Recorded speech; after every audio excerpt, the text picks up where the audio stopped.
Hello, hello. Oh, here, we'll do this for a little bit. You got, you got a notification. I thought you were saying, yeah, I got number 1. Hello, how's it going? Welcome. Happy Saturday. Noodle is, wait. You see him? Wait.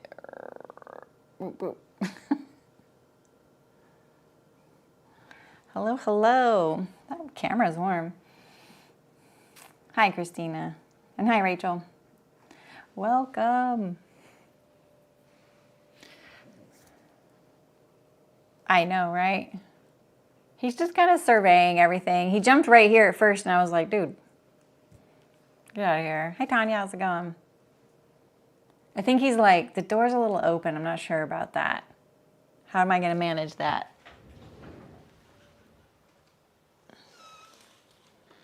There you go. You can rest. He's like, I don't know. He's very alert. It's a really nice day here today. It's going to be hot later, though. Hi, Aisha. How's it going?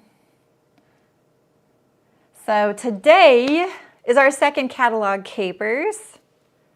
And I did make the 2 I wanted to make. So I have those reveals for you guys. One of which I'm wearing right now. And I love it. Hi, Sarah. How's it going? Hi, Julie. Welcome, welcome.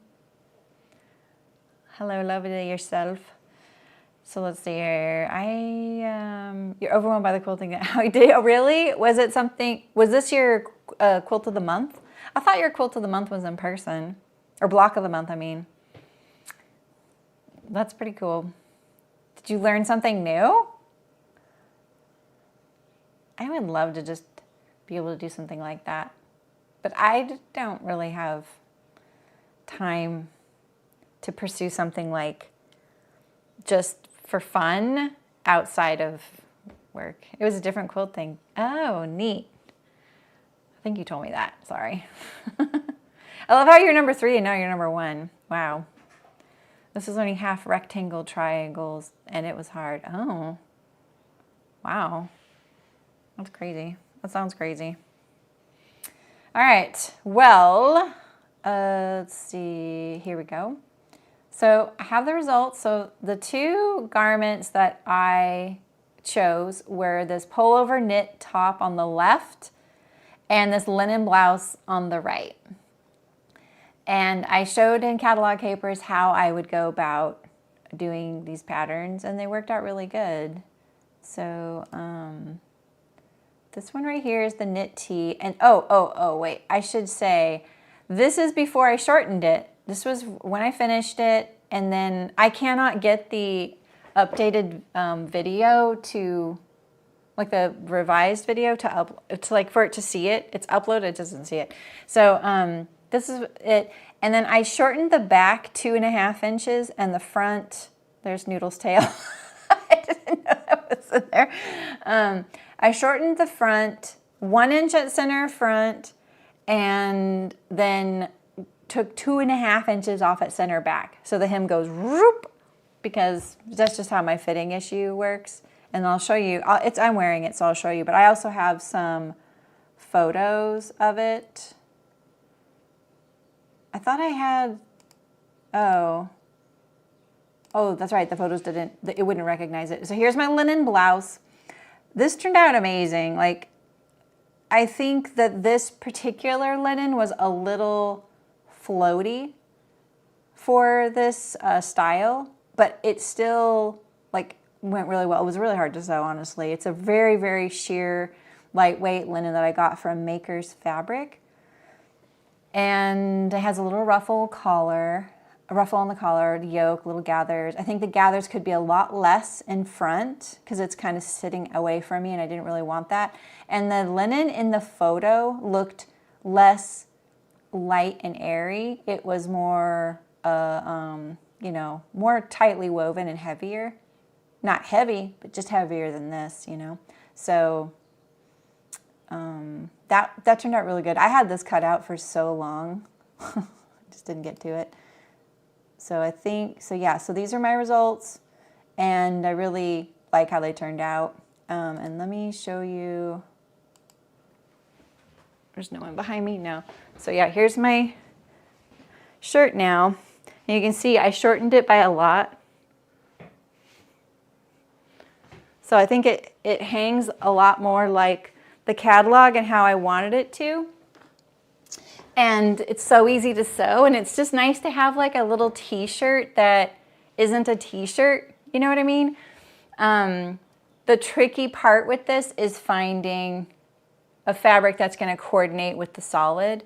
And so I went to, I actually searched knit eyelet, I think is what I, like yardage that was knit eyelet. And I went to knitfabric.com. And they had three. They had a really great lavender, this blue, and they had, oh, what was the third color? They had three colors of them next to the solids, and they thought that this one looked the best in person, so I chose it. So, yeah, and it's just, and it does have a little cuff that's kind of hard to see. And I'll show you the, no, that's not what we're on. We're on this. The photo again, so you can see hers is tucked in at the waist there, but you can tell it is a band. And hers isn't quite eyelet, right? It's like some sort of like textured knit. You could probably even make your own textured knit somehow, like embroidering or whatever, depending on what kinds of machines you have. So, yeah, pants fitting is a little different. So yeah, anyway, I'm really happy with how these turned out, and the linen one is great. I feel like that turned out really great. I was a little concerned about putting a yoke seam here, and that was one of the struggles with this is, is where that yoke seam hits. Do you see how it hits her? I'm looking at the gal on the left. So it could be a little lower on me. Now, the thing is, I don't think her yoke seam intersected, what is it? I can't remember what I was thinking. I didn't think it went to the side seam, or I did think it went to the side seam. I'm not sure. So I was just trying to stick true. So it just depends on what your proportions are here and what you want. But I think it could be a little lower, All right, so anyway, that's my results. That's my results, which I'm pretty happy with. Sorry it took me so long to get to them. They were like ready for so long. All right, so today we are going, I should have brought in these 4 things. All right, I'm just giving my iPad as much time to,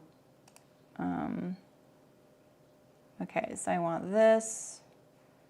This is always a little fiddly to set up, but we're going to cast iPad to win. Oh, actually, I need to change my cord.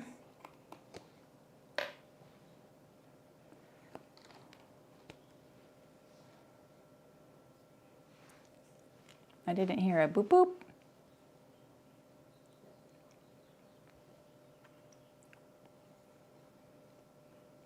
I don't think it's doing it.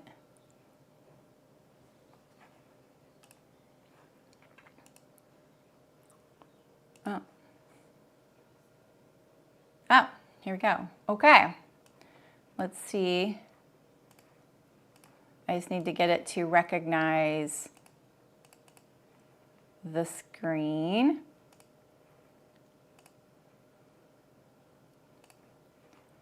Of course, it did it earlier in my test. Sorry, this isn't the easiest thing to figure out. No, don't go to sleep. We are now, oops, oh my gosh. Let's do this, and then we'll do this again. There it is, okay. I just had to switch back and forth. All right, so let's fit this on the screen. So this is my iPad, which keeps trying to go to sleep because I woke up and it was at 1%. Oops, there we go. And I'm just trying to get the chat so I can see it.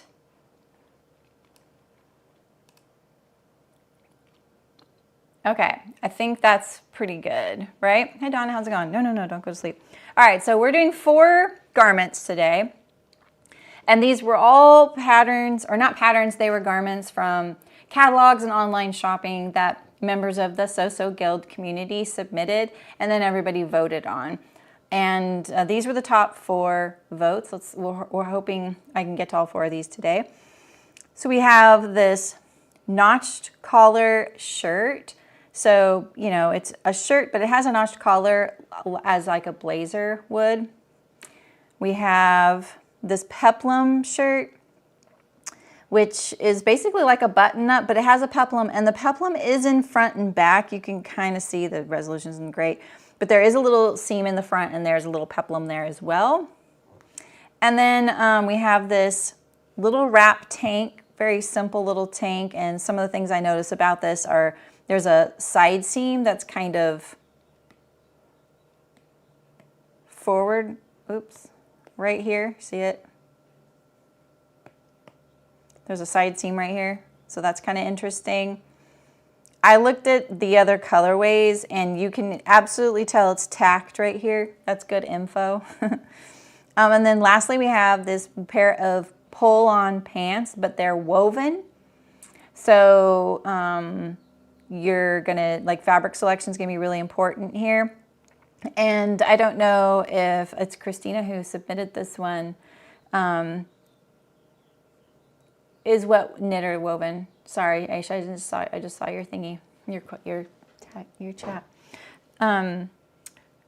These right here have this little cinching thing at the back, in the like back leg that you can do. So say you want to hop on your bike, or you want more of a like crop or like a fitted look, like the one on the right here. But it can also be kind of loose and flowy.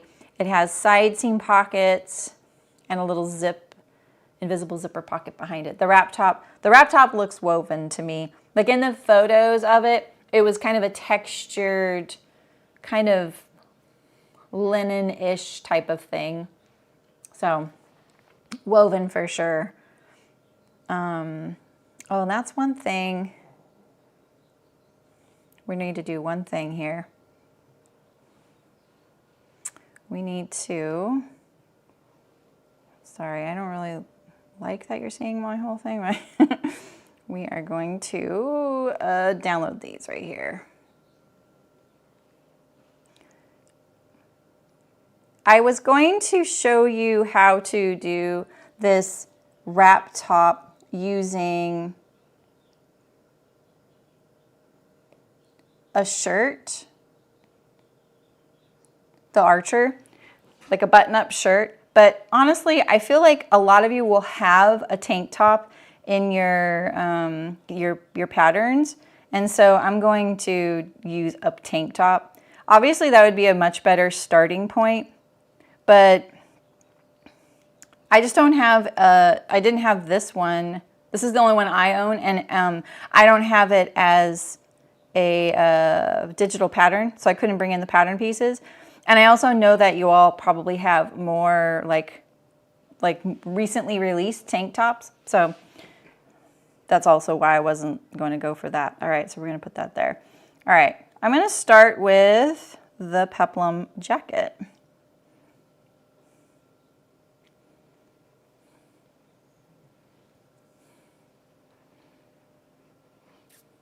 All right. Just checking things. Everything looks okay. I'm going to try and remember that you can only see what's on my screen too.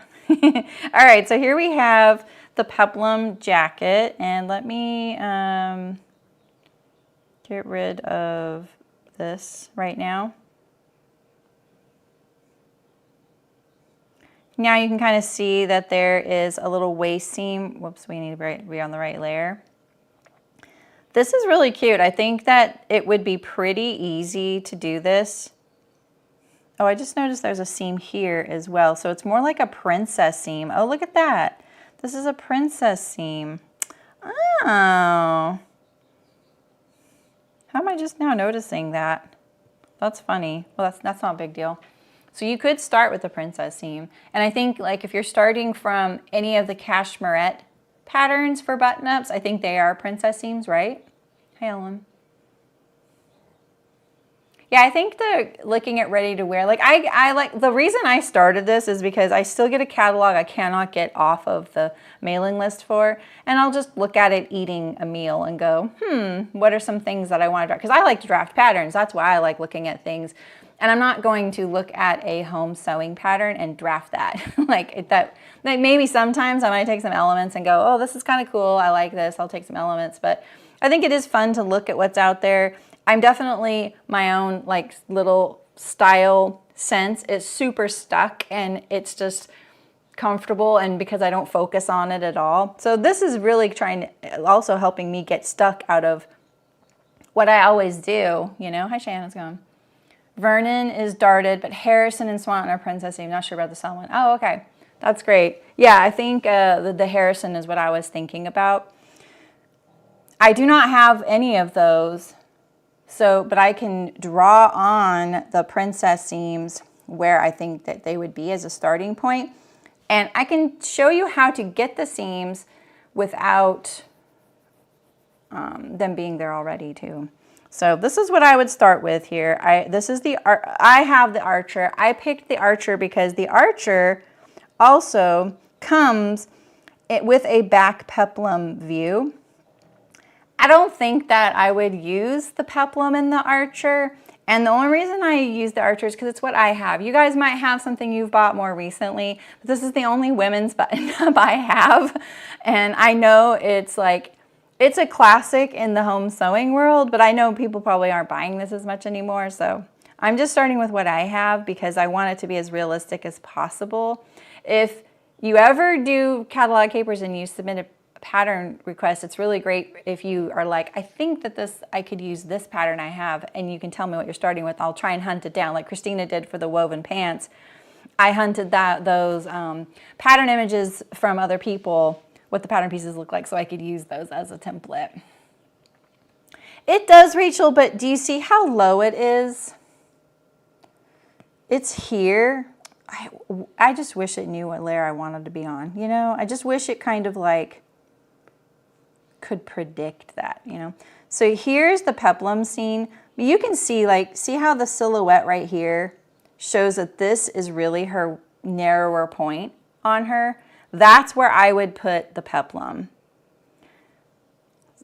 Yeah, see like right here, look at how low this is.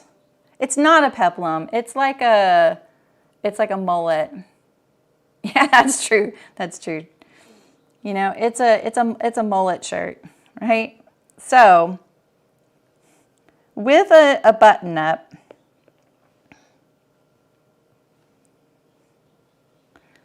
let's pull out some pattern pieces,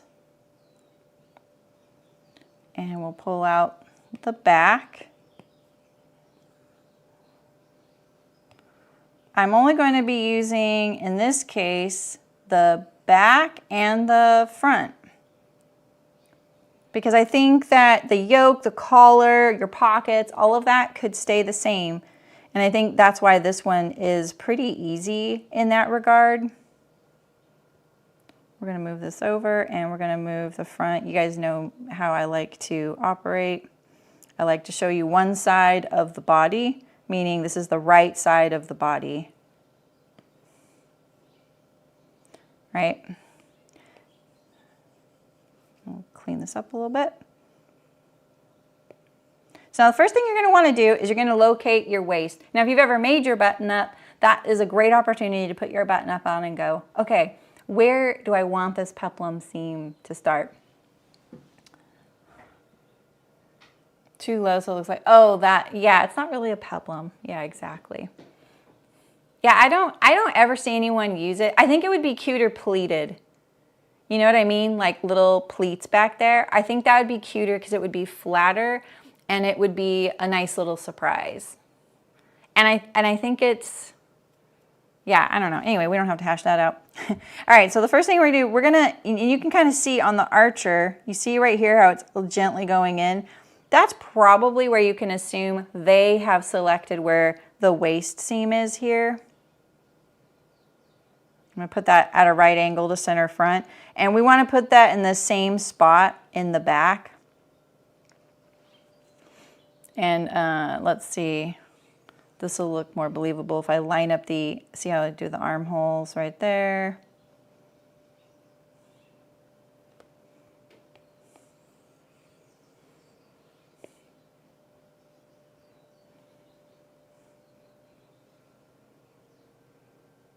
Snap, snap. And then the next thing I would probably do is I would cut these apart. Now, if you want to do the princess seam though, we're going to do the princess seam before we cut these apart so that our princess seam will line up top and bottom. And that I think is optional. You don't have to have a princess seam for the peplum, but you can get a lot of shaping that occurs right here at this waist area to kind of give it a bit more of like a fit and flare look, rather than taking a shirt and then adding a little peplum to it, right? So if you want the top to be kind of loose and relaxed, you don't need to do the princess seams. But if you would like a little bit more of like a fit and flare sort of silhouette, even if it's not tight, it doesn't have to be tight to give you that silhouette. Because I hear people like to do that, so they're like, oh, you know, my hips are straighter and I would like this particular garment to look more hourglassy on me. Then you can kind of force something like that. Just like you could do the opposite if you wanted to just to take on a new silhouette for yourself, you know, like if you're just like, oh, I would like to try this out, you know. Or you might want it because it mirrors your silhouette better, right? And it just kind of works better. So you're going to need your apex to find where you're going to put your princess seam. And we're not going to do like a really serious princess seam. You don't have to deal with fitting your hips. So, I mean, on something like this, you're not going to have to fit your hips because it'll be really loose at the bottom, which is great because it's going to kind of flare out. So let's just sketch in. We're going to put our apex here, right? Now, if you have your button up, you've made one and stuff, that's when you're going to put it on. And I would draw on yourself, you know, where you would like to see this princess seam. Like, are you seeing it? And in the back, it's going to be kind of like in the small of your back over here, you know?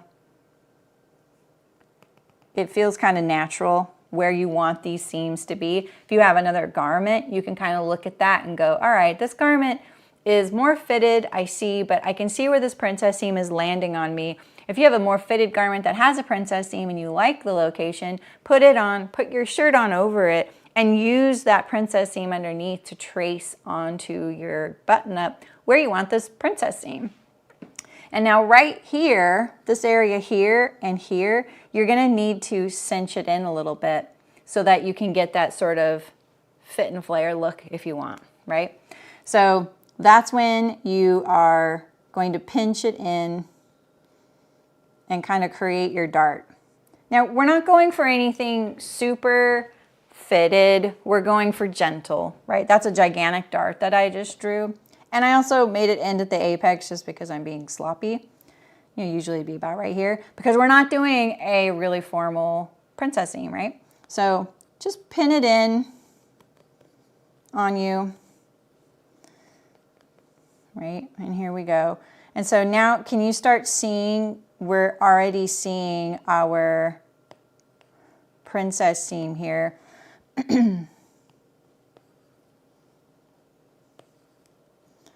Trying to get it a little fatter. So here is one, right?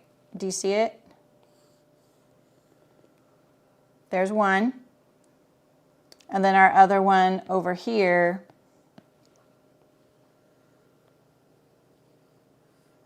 is here.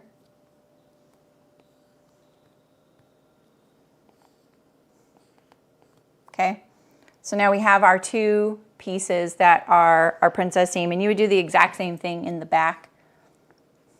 You know, and some tips on like transferring this dart onto your pattern piece is what I would do is, okay, if my pins are here, right, you know, if these are my pins, I kind of triangulate. I go, all right, from here to here is 5.5 inches. Okay, we're going to go to our pattern piece and we're going to mark 5.5 inches right there on the pattern piece because we have a blank slate of a pattern piece, and we can actually pull up a pattern piece so you can kind of see. Let's chop all that off.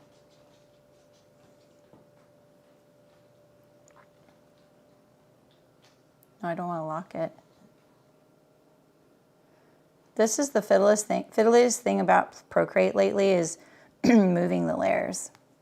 So here it is. Here's the front, right? So you're like, okay, here's my center front. I've established my waist, and then I'm gonna go, all right, here's 5.5 inches, right? And then now the next thing I'm gonna do, because I've already transferred the apex, you need to put that on there. I also can measure along, and remember, you're measuring along your seam line of your button up that you've sewn once before.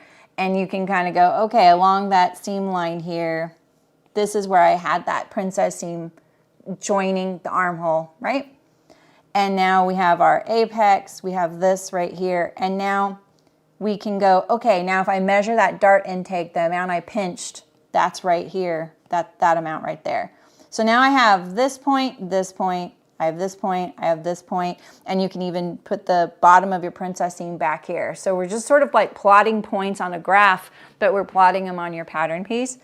And then now what you're gonna do is, oh, okay, when I pinched this dart and it was closed and I measured this line right here, because it's squished together and pinned shut, what did that measure? You know, to here, this is probably gonna measure about 6.5 inches thereabouts, and then here, this might measure 7, right?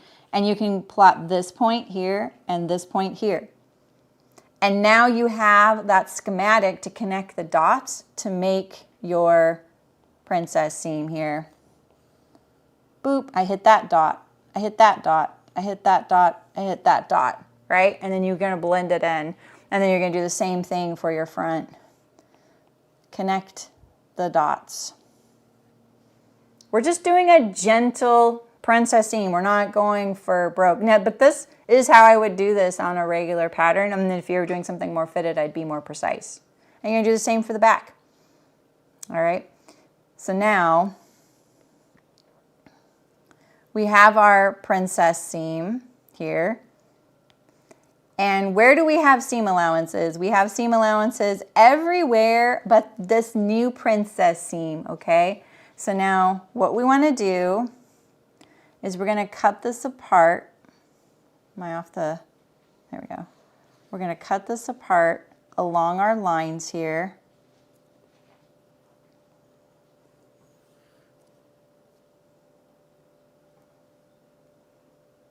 And now we're going to add seam allowance to those two edges. Oops, and we're going to also we're going to erase the dart. So now you can see here we have our princess seams, okay? And then we're going to add our seam allowances back to this edge. And actually, before you do that, I would check the length of these seams first. So one thing that you can do before you cut it is go, okay, right here, that's a notch, sorry. This is a notch, and this is a notch right here. So those are the initial notches you're going to plot. Please, there we go. So notch, notch, notch, notch, notch, notch, okay? And now, really the no man's land of your pattern here of where it could get a little bit off is if you didn't center your dart straight like this, and this seam here is longer than this seam here because you were pinning it on fabric, and things like that can happen. It's not like you're bad, it's just that when you're kind of in the land of draping on your body, transferring it to a pattern piece, there's going to be a lot of opportunity for things to get a little bit off. So when you're transferring it to your paper, it's a good time to go, okay, let's just true this. Let's force a truing up here. And then if I don't like this, we can always change it. but let's try and get it a little bit more balanced, you know, and that's why I'm like, okay, let's get this start straight up and down, because then if this seam measures the same as this seam, we're fine. If this seam measures the same as this one, we're fine, right? And these notches here are gonna all line up, because from here to here, that's the same and that's the same, right? So we're letting logic kind of dictate some of this, all right? Okay, so now we have our pieces here. Let me transfer my notches to the other side. He was here, here, here, right? And then notch, notch, notch. I remember doing the same for the back, all right? So now we would add our seam allowance parallel to the edge, and your notch goes perpendicular to that. So if it's on a curve here, you don't go like this. No, you go like that. You see the difference there? So you're not going straight across as if you're trying to stay on some sort of imaginary grid that's on the paper. You're looking at it more like it's perpendicular to the seam here. We're getting a right angle like this, and same with over here. Okay? And then you measure. Measure, measure, measure.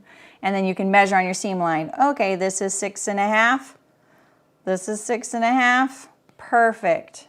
Now I could really get in the weeds of like how to true this up and get this just in case it got off, but I'm not going to do that. If you're in the guild and you're trying to do something like this, you can come to workshop and I'll help you do it, because the first step I would do is I would measure the entire length of each seam, the whole length,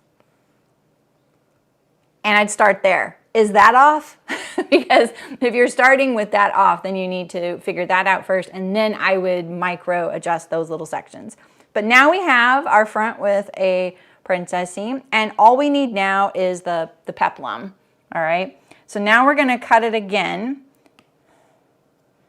and we're going to cut it right here on this waist seam that we designated.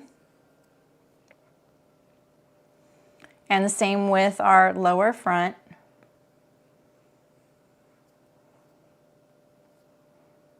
Okay. And I'm just going to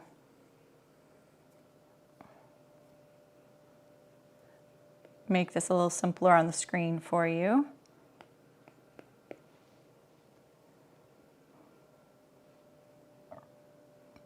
Okay. And now we have our seam allowances are kind of everywhere. They're on their own little layer. Sorry. I've got to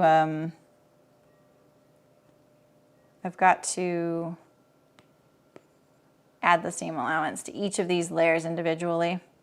I was a little overzealous. This one has it, this one has it, this one needs it right here.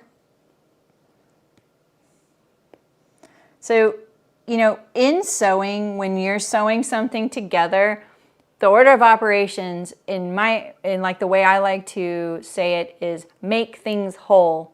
So if this right here was something we were sewing together right now, the first thing we would do is we would make our center front whole. We would make our side front whole.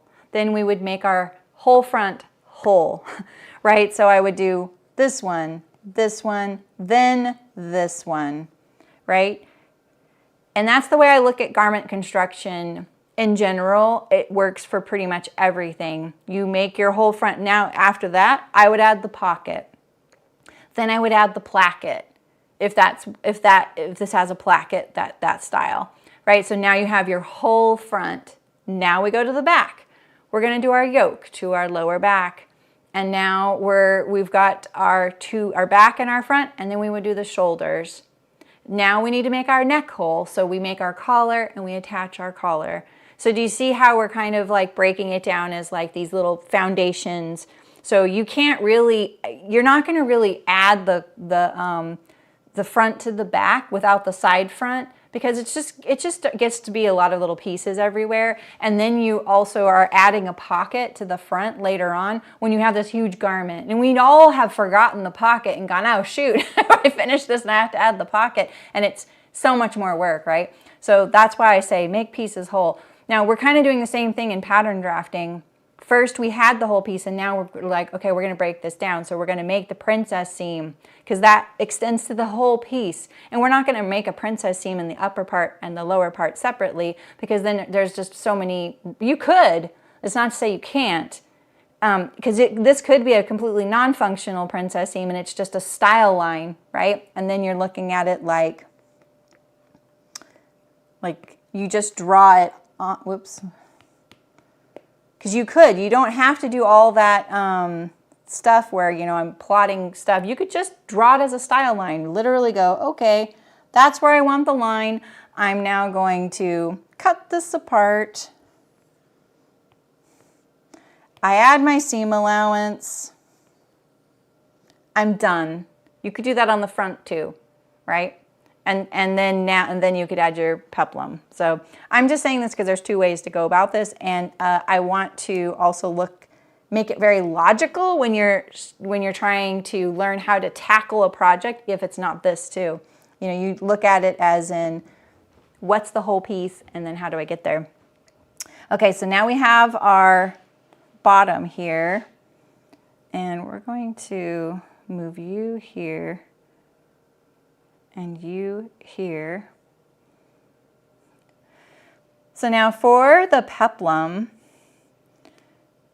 we don't have a seam allowance on this waist seam yet, so I say I would add it now. It depends, because what we're going to do here is we're going to cut down the front here, snap, and we're going to like pivot it out like this. See how we're adding a wedge down there? Would you guys like a darker color? Is that better? Right, so now we have this wedge of fullness right here, right? So now the reason I say, do you want to add your seam allowance first or not? It's up to you, like how you like to do this, because if you cut this and spread it, it's likely going to cut all the way through right there, and you're going to have two pieces to wrangle. But if you add your seam allowance to this edge first, you can do the whole, like, we're going to, you know, cut up to here and down to here, and it's a hinge right there, keeping it connected, and it's a little more manageable. Because when you have this many pattern pieces, like right here, you have 4 for the front right now, it doesn't seem like a lot on my tiny little iPad screen, but in front of you, especially like if you're in a limited table space, it's really nice when things aren't too fussy, because remember the back has 4 as well. That's 8 pattern pieces just to make the garment. The good news is the fabric usage is probably going to be really great. You'll be able to fit these pattern pieces all over your fabric and get really good usage. So now for your peplum, how much do you add? So let's look at this. If this gal was standing in front of us and we pinched her hem here, how much do you think we would pinch right there? And I personally, when I add stuff like this, like I showed you, I do it right in the middle. You can add it here, but what happens is it changes the seam length. So you have to add it in the same place on each seam. And it also does this. It creates a little bit longer right here. Me too. And the front, I just couldn't find good photos, but the front is the same. Can you kind of see it? Oops. I think I went too far back. It's really cute. I kind of want this. So if we were pinching this, look at how little is actually full right there. It's never as much as you think, and this is why I'm showing you this, because it's really easy to be like, well, we can't have too much. And then you're walking around looking like you're from Vogue in the 80s, and you're just waiting for the cone bra, you know, to complete the look, right? Yeah, the Archer's not a Peplum though. I'm just using the Archer because it's the only women's button-up I own, and I wanted to be in the spirit of using a pattern I own to make the look. So you guys might have a different pattern. If you're starting already with a princess seam button-up, you didn't have to do any of the stuff I just did. So yeah, so I think if you were going to pinch this, you're talking about probably, I don't know, a 1/2 inch and a 1/2 inch. So if you pinched this, it'd be like a 1/2 inch pleat. It might be maybe an inch. Maybe it'd be double that, which would be quite a bit more, right? But remember, it's here, it's here. I wouldn't personally add it to the side seam unless I was really going over the top, right? So you have it there, and you have it here, and you have it here. So how much more hem circumference do you want? Do you want just 2 inches more? This is when you get a shirt out and you go, this, I really like where this sits away from my body. This is sitting away from my body at about, you know, when I pinch it on the sides and I add all that up, it's only 4 inches total or whatever it is. And then you can divide it between these 4 seams. And remember, when you're dividing it, this is 1, 2, 3, 4, 5, 6, 7, 8. So let's say you wanted to add 4 inches of circumference. Well, that's 1 inch per seam. So 1 inch here, 1 inch here, 1 inch here, and 1 inch here. And that's divided in half because you're going to add it to, it's not even that you're adding it to these seams. You're actually adding it, I did this wrong. I did this wrong. You're adding it, I'm going to add it here, here, here, because remember, here's the center back, right? Here, here, here, and here. You could do it differently. It doesn't matter, right? It just depends on where you want it.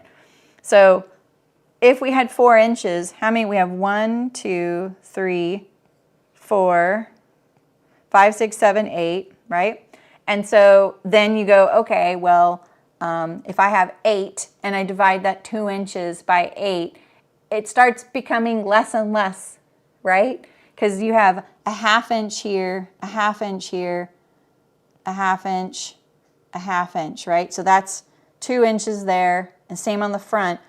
And now, because the way I do it, I'm going to add a wedge like this. The wedge right here, that's a 1/2 inch there. So this little wedge right here, that's a 1/2 inch. Wait, did I do that wrong? That's wrong math? No, that's right math. Yeah, I'm right. I'm fine. This is a 1/2 inch. Okay? And then we're going to do the same thing here. Oh, you know what? We need to get rid of the shirt tail hem. Oops. Oops. You know, right here. Here's the shirt tail hem. We need to get rid of that. We want more of a straighter hem, something more with a 90-degree angle here. So I would just bring it down like that and do the exact same thing on the back. Okay? Hi, Adina. And hi, Michelle. How's it going? So there we go. This is our side seam, remember. I don't know what layer I'm on right now, but we're not on the right layer, I'm pretty sure. All right, and so now, again, add your seam allowance. And then swing it out the 1/2 inch at the hem. And you're measuring this like from here to here at the hemline. And that's 1 inch. I already added 1 inch. It does not take much, so I just want you to be aware of that. If you don't test this whole garment out, at least just sew the peplum, just sew all the bottom and put it on you and see what you like, you know. And that's pretty much all I would do for this garment. I would do that, and then when you are, because we added the fullness straight down the middle, the truing is really easy. All right, we're just going to blend our hem here. And then, you know, if you want to do some notches, wait, there's a notch there, you know, your side front. And as far as the grain line goes, I should have shown you this earlier. You see, before we had cut these two apart right here, take the grain line that's here, measure across over here an equal amount. So whatever it takes to get the whole grain line over here, and draw it on your side front, and then do all of your stuff. All right? Buttonholes. All right, do you guys have any questions about this? Concerns, anything? Did I go too fast? I know I'm too messy. Yeah, this is a really easy one, I think. And like I said, like, I don't think you have to do the princess seam, but I do think that it would give it some really nice shape and structure because of this little seam that's going down the here. That's going to give it some structure so that you'll need even less fullness. It's going to let it kind of sit away. You know what I mean?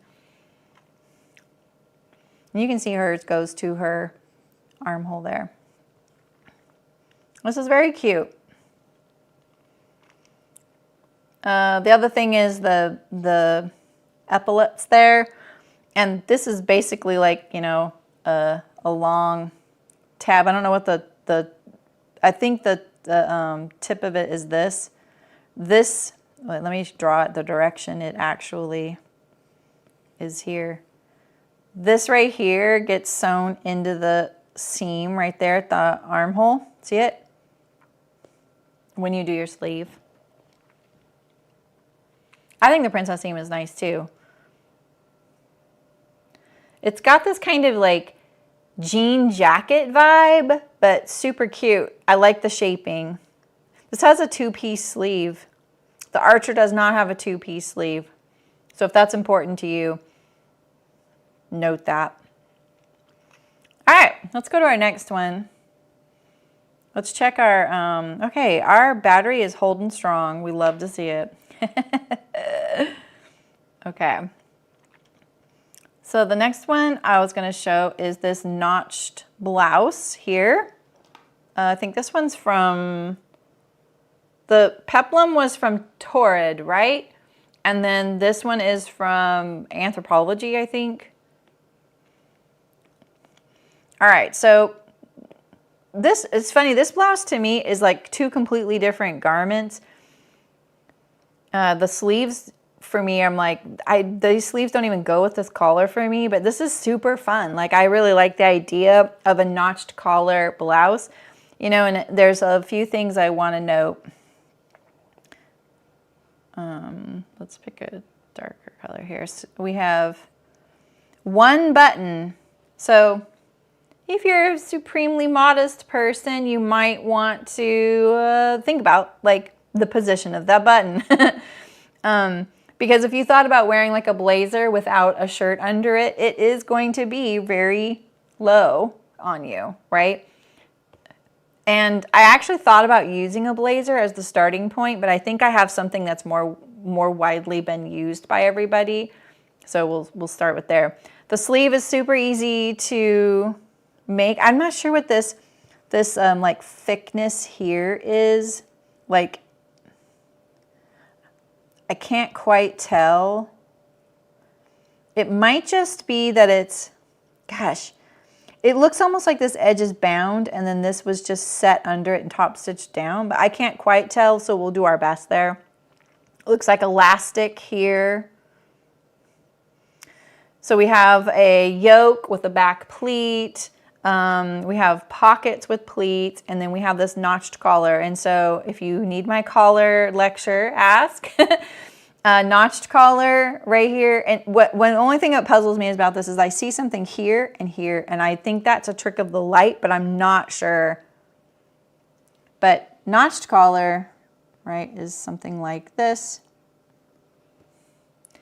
And It is a collar that you cannot button all the way to the top. It is always open with a lapel. It has a lapel.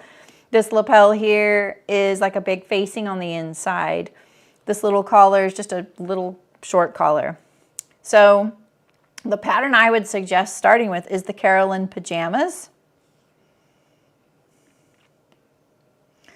So you can see that the Carolyn pajamas have a notched collar as well. Again, this is the pattern I have. I only have two notched collar patterns. That's what it's not like it's, oh, hey, Terry, I didn't even see you here. It's not that it could be French seamed on the outside. I think you're right, something like that. I don't think it's flat felled though. I can't quite tell. Like, I think I have it figured out when I look at this one, and then I look at this one, and it looks so heavy right there. I'm just not sure. But whatever, it doesn't matter. You can make it however you want, right? And if you got to see it in person. All right, so obviously the shape of this collar here is a little bit different right here. Do you see this shape? And this one here, it's a little rounded, and that's because they added the piping. So if you sew this without the piping, it won't be rounded. And this right here is softer, right? But this is pretty easy because basically it's that you are changing the shape of this lapel right here, like that. And you could do anything you wanted. You could do something like that, right? Here's the seam. And that's the pattern piece here. Here, see? And you can sort of see on this one better what this pattern piece looks like. So let's look at the pattern pieces. Oh, this is another one. I don't have digital, so I grabbed this from their blog. Oops. I want to make this larger for you guys. All right, so this is the collar pattern piece, the little short one in the back, right? And then this one right here is the lapel that creates the lower part of the collar and that shape, right? So that's funny. They gave you the left front and the right front facing. I hate when people do that. So what I would do first is look at the shape on the left front, on the front, not the facing, this piece. Just set that aside because you'll just want to trace a new facing anyway, right? So right here, let's see if we can get this little collar guy. I don't know what this tutorial was for. It looks like they're squaring the points, doesn't it? Actually, we're gonna cut this apart, put it over here. All right, and then we will also cut this apart. So the things I think this one is going to need, I'm actually kind of jumping ahead here. So let's make some duplicates.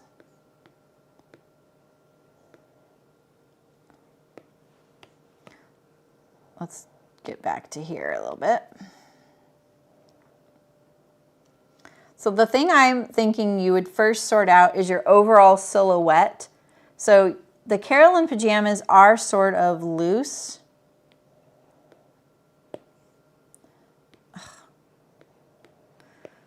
But look at the difference here. Like this is definitely longer, like much longer, like 6-7 inches longer. Because this is like probably about right here is her hip, right? And for her, the hip's about right there, I would say, maybe even like right here. So it's much longer. So first off, you're going to need to lengthen this shirt, and we start whole. We look at the whole silhouette, we get our whole silhouette, and then we start carving it up and making it into what we want, right? So as far as that goes, I think we could lengthen it, and you can see that this shirt tail hem is very close to what they have going on. But I do think that either the volume in the back is more or the volume overall is more in the hem circumference. And so that would just be a personal preference. Do you want to make this larger and be like fuller? You know, look at all this right here. There is no shaping on the Carolyn pajamas. It is a pretty like loose, straight fit. So it wouldn't be too hard to add a little bit more volume if you want. But the Carolyn doesn't have a back yoke. This one has a yoke with a little pleat right here. And that pleat alone is going to add back volume. So maybe that's all we rely on. It may be just enough to kind of mimic this, like the proportions of this. Now the other thing that's different is the sleeve, right? And that's pretty easy to do. And kind of, you know, one thing that's clicking for me is we have this cuff here. So it's not really in the right spot as this seam here, but it's probably in the right spot for that seam right there. So we could use that. So let's look at our overall silhouette first and try and get it closer to the one of the garment. This is my sneaky way to delete stuff. I just slide it off and then bring it back. I'm also going to flip it horizontal. This is the front and this is the back. Now to put your yoke in, you're going to first want to, you know, we have our hole, right?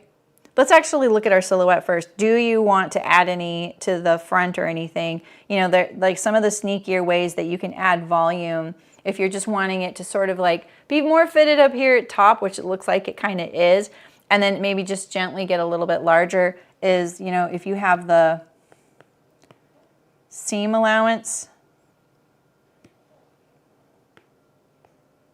here. I'm going by, first of all, let's just get rid of these weird, because you don't know what these are. And I'm sorry, I took this from their blog because I don't have these pattern pieces digitally. I only have them in the printed form. So let's get rid of this so you're not looking at that as a line I drew. That better? That's a lot better, huh? Okay. So let's put our seam allowance on here. All right. Sorry, it's a dashed line on their part. They didn't make this for my tutorial, did they?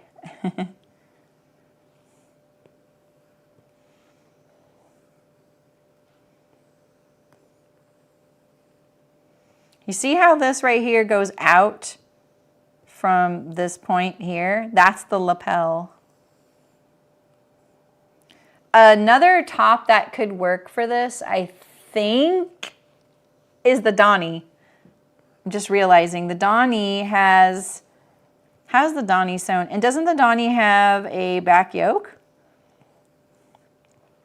I forgot about the Donnie. The Donnie could have been potentially a good candidate for this. So, you know, I don't know. I just wanted to look at everything's, the stats here are looking okay here. Okay. Okay, cool.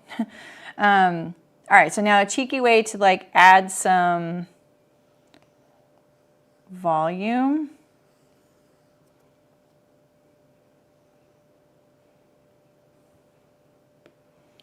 You can slice up the side seam here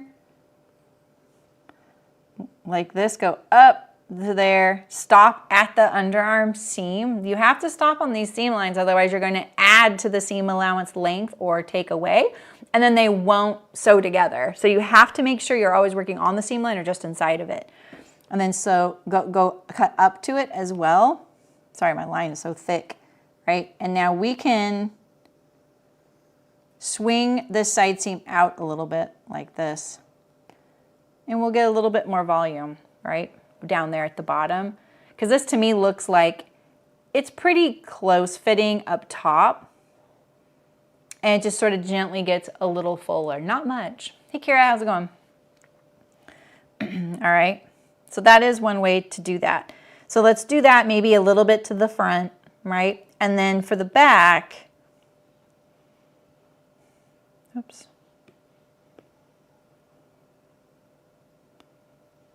Boop. Now we're going to add our yoke, and with that pleat we're going to get a little extra volume. Yeah, that's Terry. So now you can do the same volume trick that we did here on the front plus the pleat if you want a little bit more drama back there. I think that would hang a little bit more in line with one another, front to back, you know. All right, so now let's put our yoke. Usually a yoke, like, I feel like it's always about 4.5, 5 inches long from the neck seam to here. You can put it wherever you want. The thing I would look at is this distance here, because that's the thing that'll probably catch your eye, just that distance and where it hits the armhole. Like it may seem deep enough here, and then you look over here and you're like, why is it so shallow, or why is it too close to my underarm point? Like, why does it get buried in my armpit? Let me show you what I mean. Right, so if you see this, like, see where it's hitting her?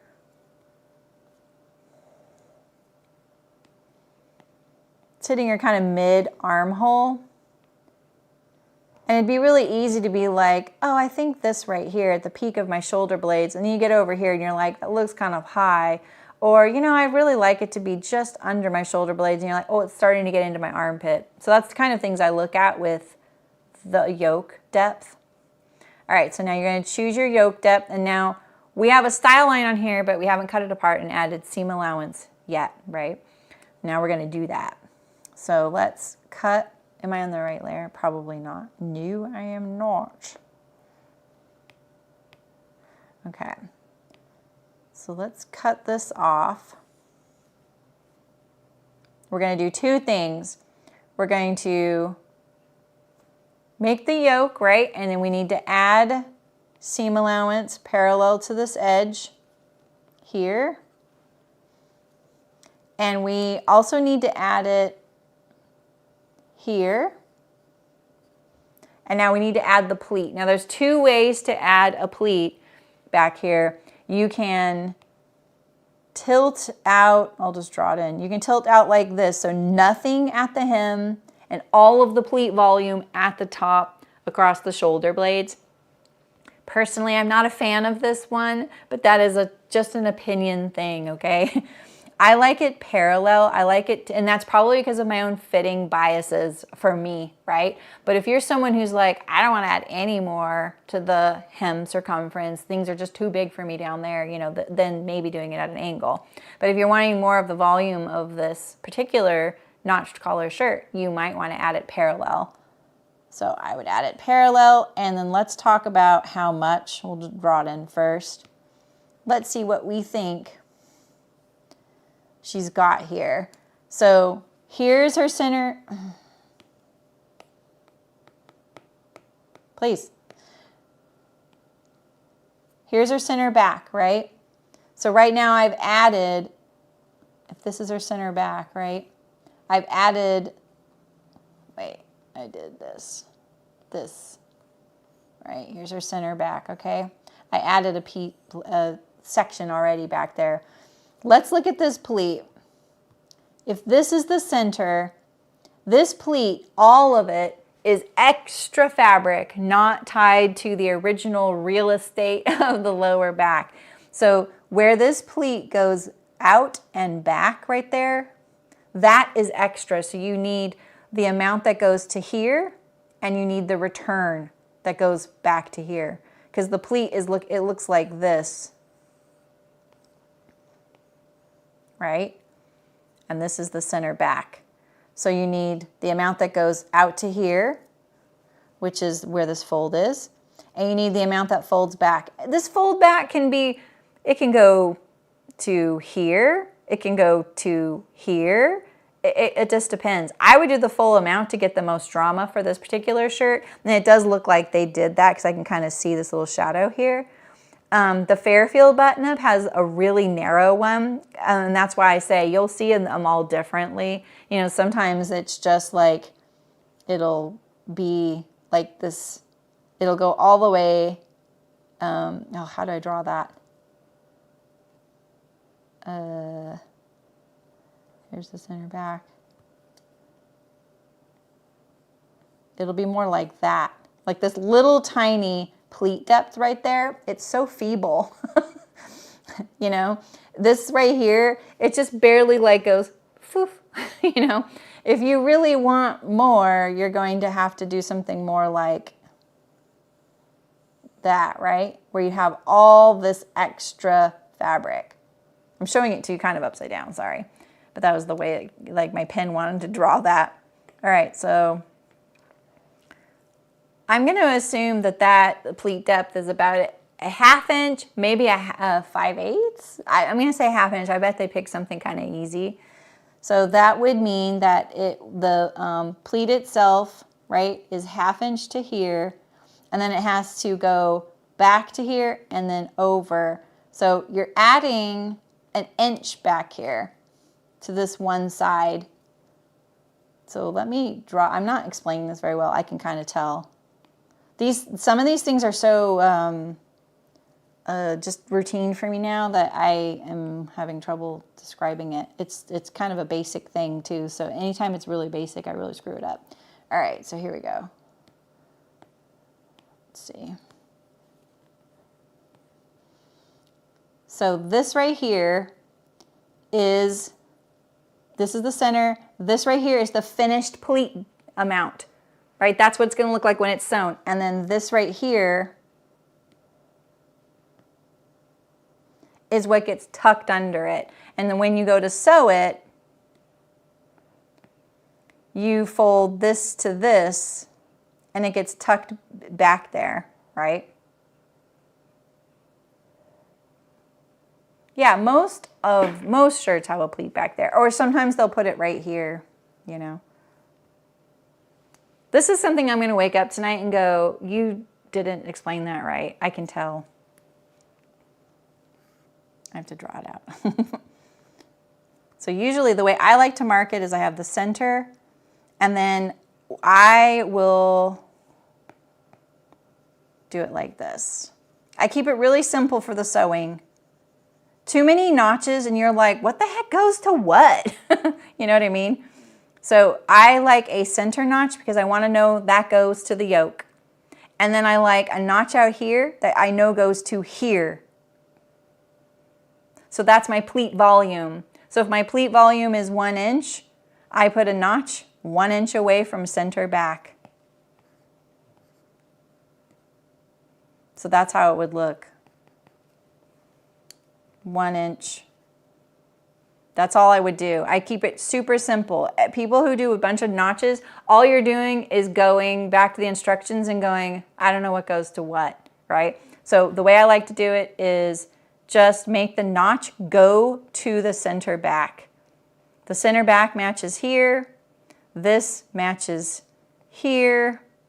And then once these are closed, that is your finished amount. So your yoke goes from this notch to the center back yoke there, right? So that's the other thing that I like about doing it this way is this notch goes to here as well. Both those notches go to the center of the yoke, and this should match this. So then it's really simple. You know, you don't have to look at the instructions for anything, you know, so.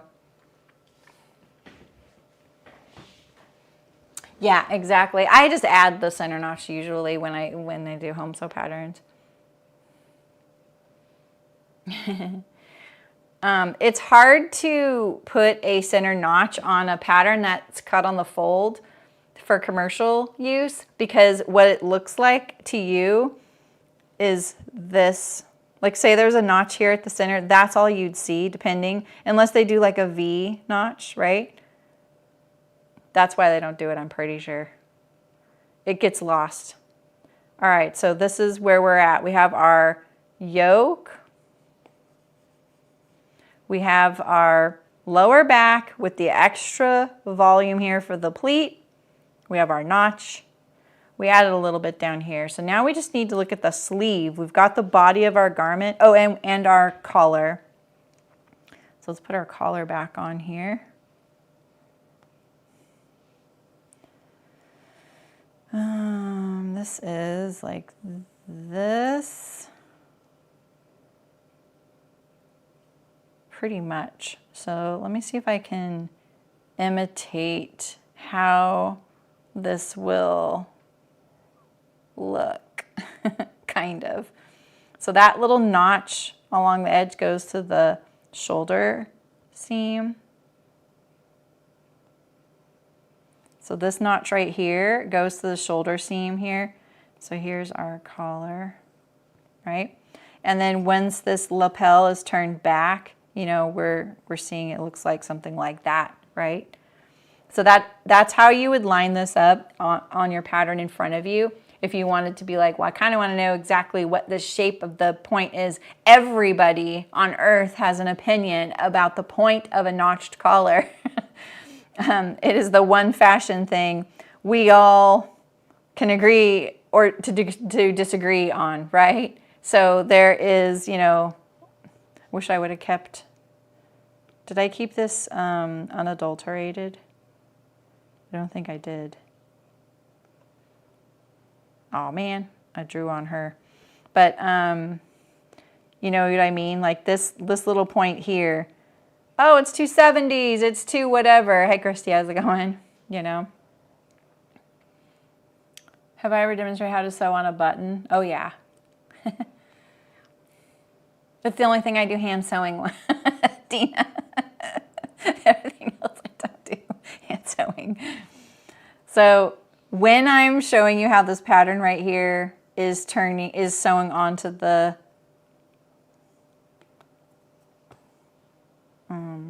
this is it right here. Let's see if we can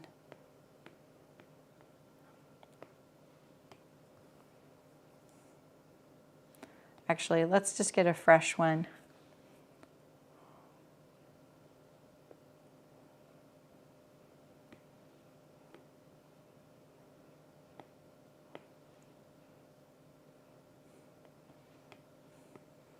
Sewing it on a machine takes just as long as hand sewing, in my opinion. Okay. So here we have this notch, right? This notch collar. I'm going to take this.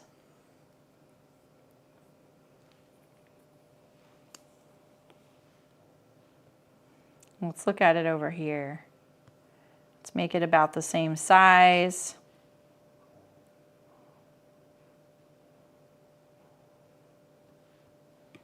And let's move everybody to the left. All right, so now obviously some of this collar is going to be turned into, like it's going to be rolled, right? So the roll line of a collar is usually like this. So that part right there is what's against your neck, and then it rolls along that line. And that's this right here. Oh, yeah. So this line and this line are the same line, right? So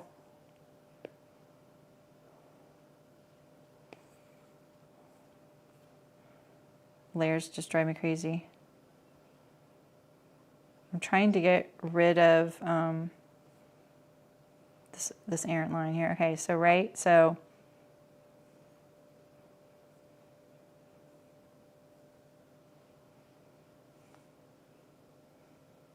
right? So this is what we're kind of looking at, like right here. Hey Barbara, how's it going?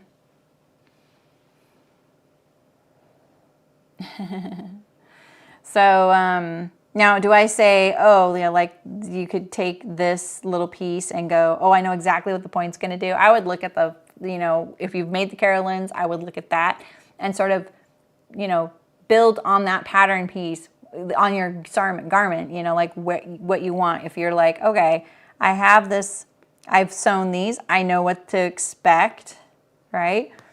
You could put your pajamas on and then go, okay, I kind of want this collar to look more like this.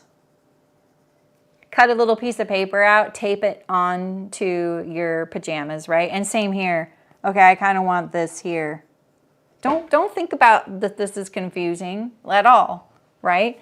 This is Carolyn's, yeah. So, you know, so like look at that and go, how do you want it? And then you can kind of look in the mirror and go, this is kind of what I want, right? Oh, I want something to be more like this, right? So now you have like a point of reference if you've made this, or any notched collar, whatever you're planning on using for this. And you can kind of take that and go, okay, this little piece is what I added. And you can trace, like if you just have a little piece of paper under the collar, right? And you've got the pins going along it, holding on to that paper. Trace this collar edge onto the paper there, right? Okay, I'm going to trace that on there. And then I've cut my paper to match. Okay, and then where this paper lines up, okay, I'm going to note it goes to the point where the seam is, or it's ending by the time I get to here on the collar, right? Be really literal. Just break it down into basic little things and points of reference. And now you can take this little piece here.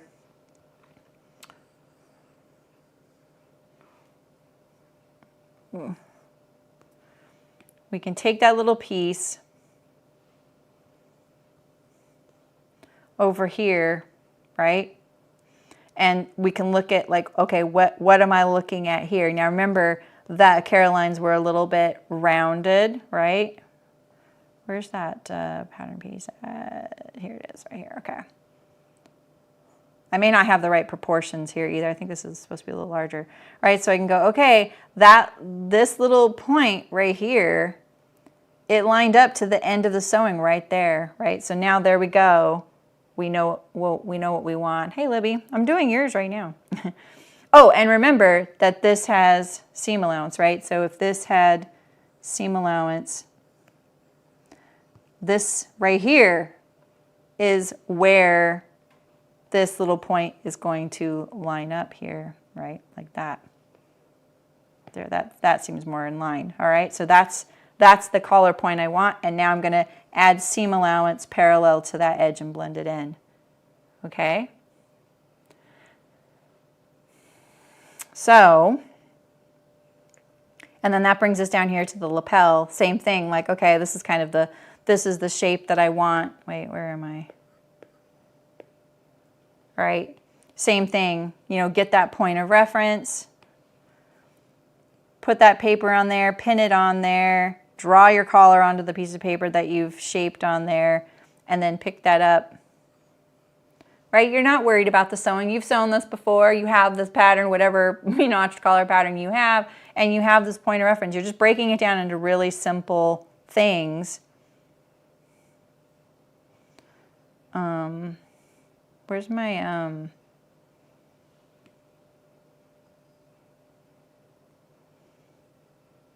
pattern piece? Oh, here it is. Okay, I'm like, where'd the pattern go? Let's move you over here, and then we will grab our little shape here.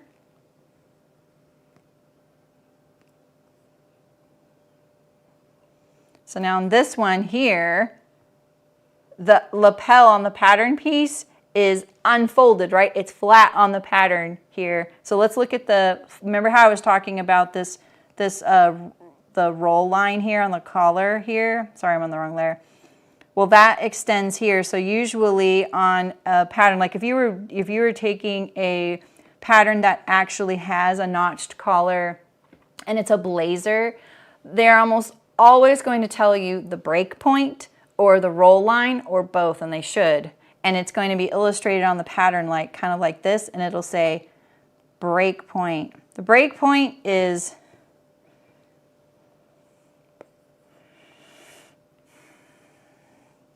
this right here. Oh, yeah. Right here.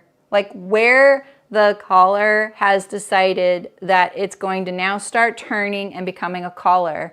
So where it meets the center front edge here, well, this is the center front, right, where the middle of the buttonhole, but the front edge there, and when it starts folding, that's the break point.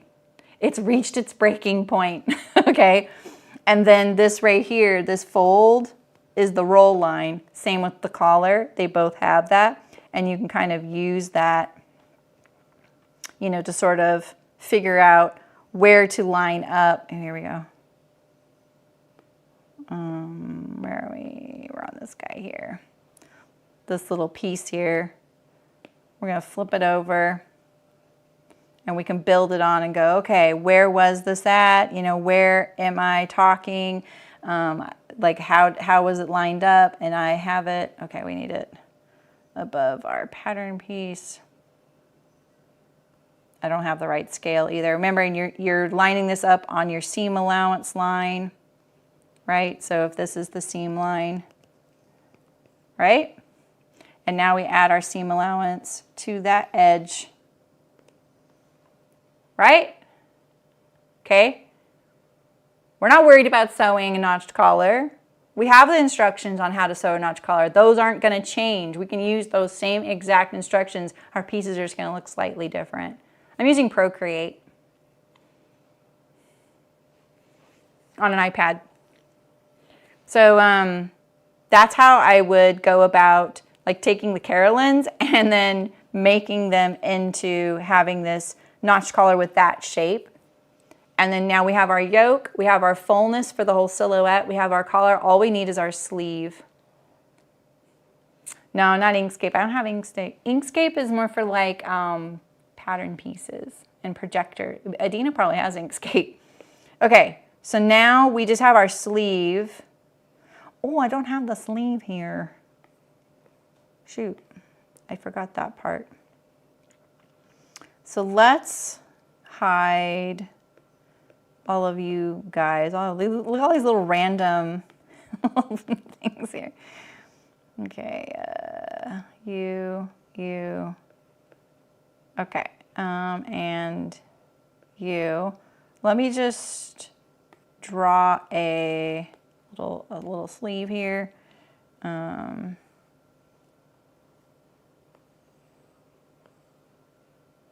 Okay.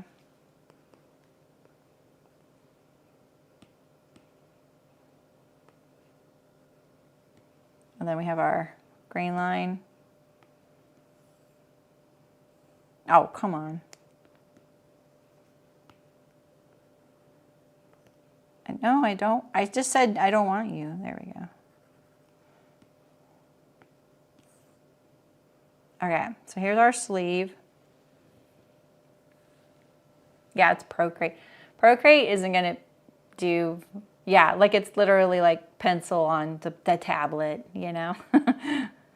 Not quite like Inkscape is the mouse and pointer and points and stuff like that. It's a little more, it's a little different. All right, so the good news about choosing the Carolyn is that the sleeve is going to be kind of a straight-ish silhouette, I think. Right? You see how it's kind of straight? And that's actually boding really well for the silhouette of this whole sleeve because it's very, very similar. That's great, right? So what we're going to do now is we're going to put in this little ruching detail, and that's going to be pretty easy. I lost my sleeve. Where is it? Here it is. I'm so messy. So this sleeve would look more along the lines of, no. It'd be straighter like that, okay? No, don't say 10% battery. Eek. See, Rachel? All right, so I gotta get faster. All right, so here, what we're gonna do is we're gonna figure out where our style lines go. So where do we want this ruching detail to be? And we're going to place that there, all right? So basically, I think this is kind of something you could probably figure out what you want, and you can even do a little bit of troubleshooting. So, and now we've got our whole piece, we've added our style lines, now we cut it apart. And so in this case, we're going to take this and leave it the same, and we're gonna add seam allowance to this edge, and same with this one, right? So those are pretty easy.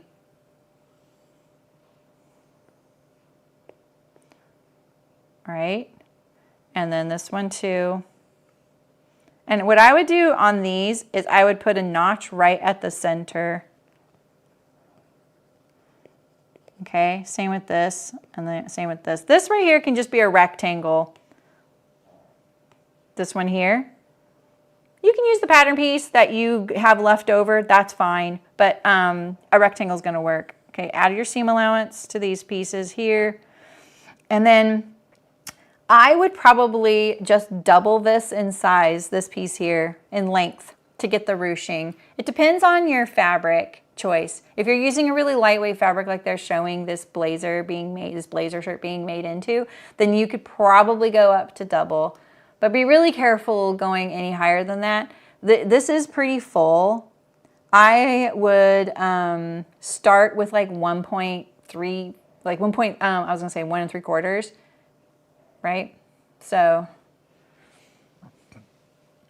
no, I have not. Wild Ginger's been around for forever though. At the time Wild Ginger came out, I was actually using like the industry CADs. So Wild Ginger was like a home sewing version of it. So, but I never got to try it, so sorry. All right, so here we have this piece here. And you could just, I would put this piece on the fold. So I would cut this here. I would get rid of this. Oops. So here we have this piece here. We have it on the fold. Remember, we have our notches here, right? And then I would just double it in size.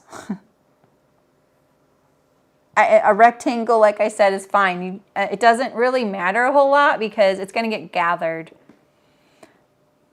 And then I would, you know, put it on the fold like this, and then I would add my seam allowances.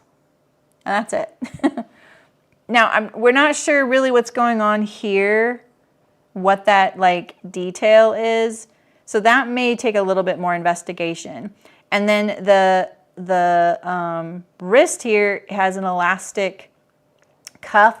I don't think you have enough seam allowance with the Carolyn for an elastic cuff because I don't even know if there's a non-cuff view with the Carolyn. So you need to make your sleeve like a whole sleeve, and then you can make sure that your seam allowance, so wherever this hem allowance is, like if it's here, and depends on your elastic, I would use like a 3/8 inch elastic and cut it. It's going to be probably around 8 inches long for your wrist. I would test it. And then that's what I would use. I would make a casing there, elastic casing, depending on your elastic width and how you like to sew your casing. Do you just overlock it, turn it, top stitch it down, or do you fold it twice and make a clean finish casing? So just pick your seam allowance there. All right, gotta keep moving. Otherwise, we're gonna need to take a break, and I'm gonna have to, which we could. Let's just charge my iPad a little bit. Oh shoot, I just probably disconnected the stream for that. Let's see.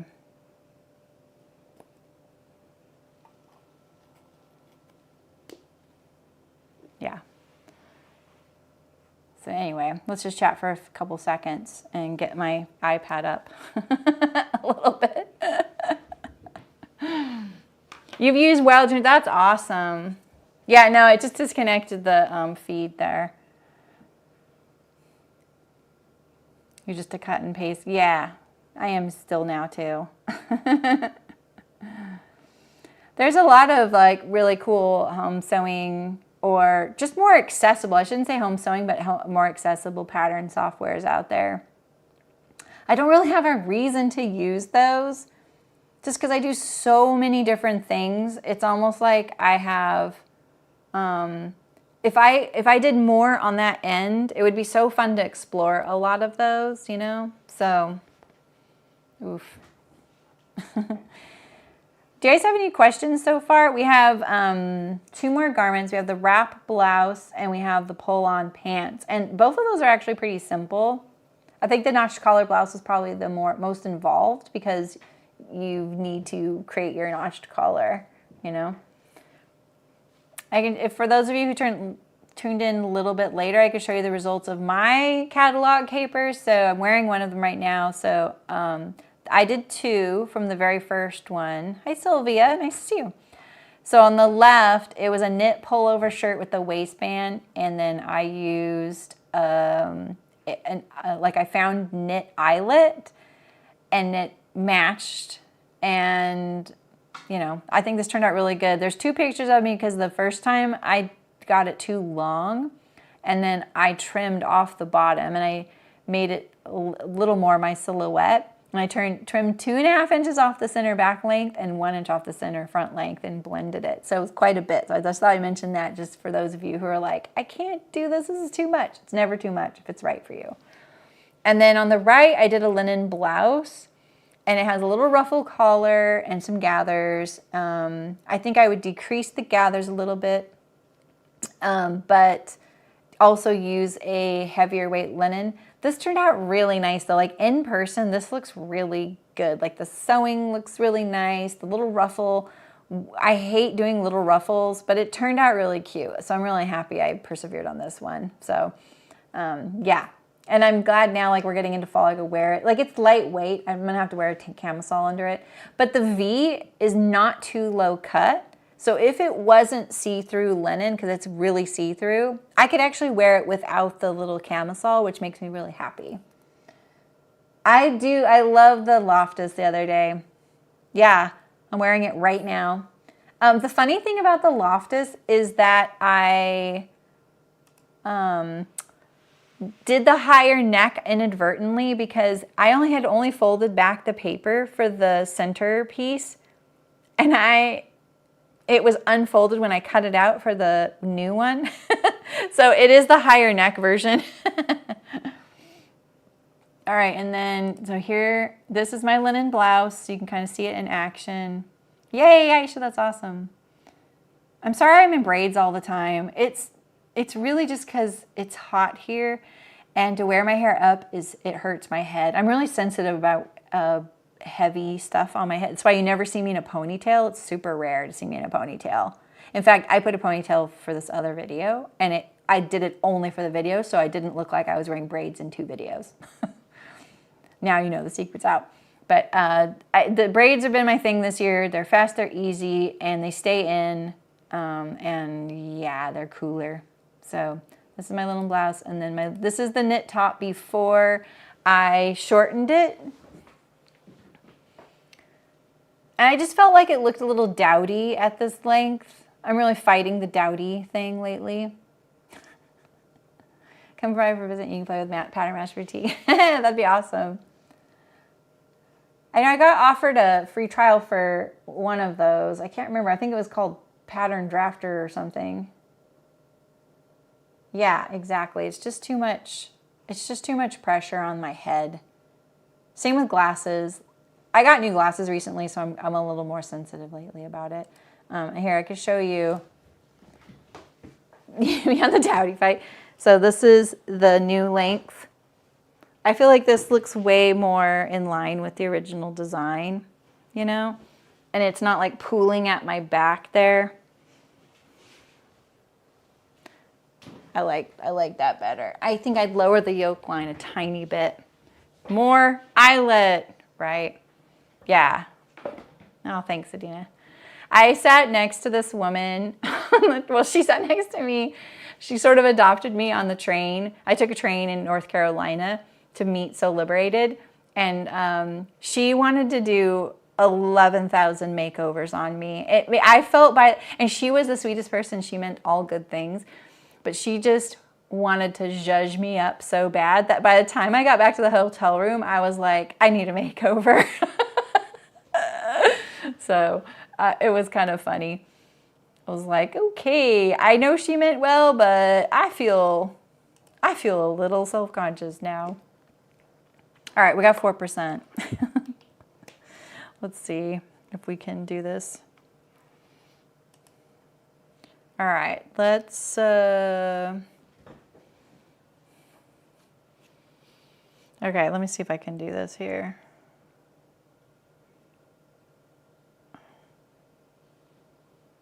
There are no desktop sharing screens on your account. Please don't. Oh, there we go.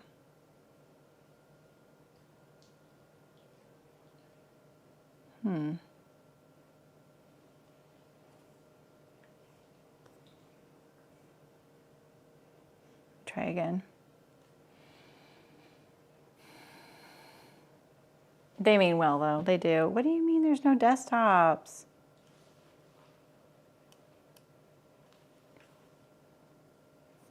We're going to close everything.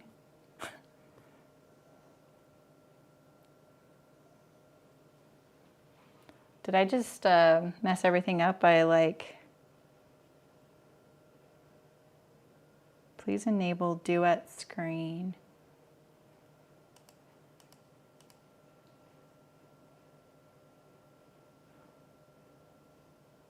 Huh.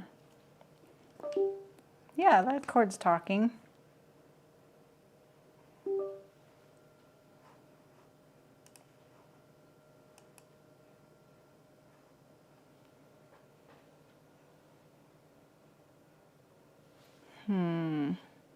Uh-oh.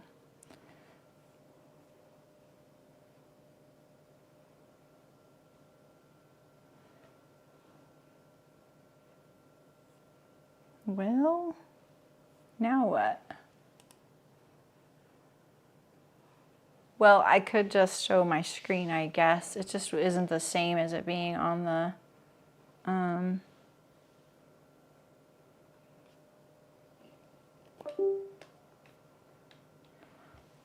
I really like casting to the computer screen.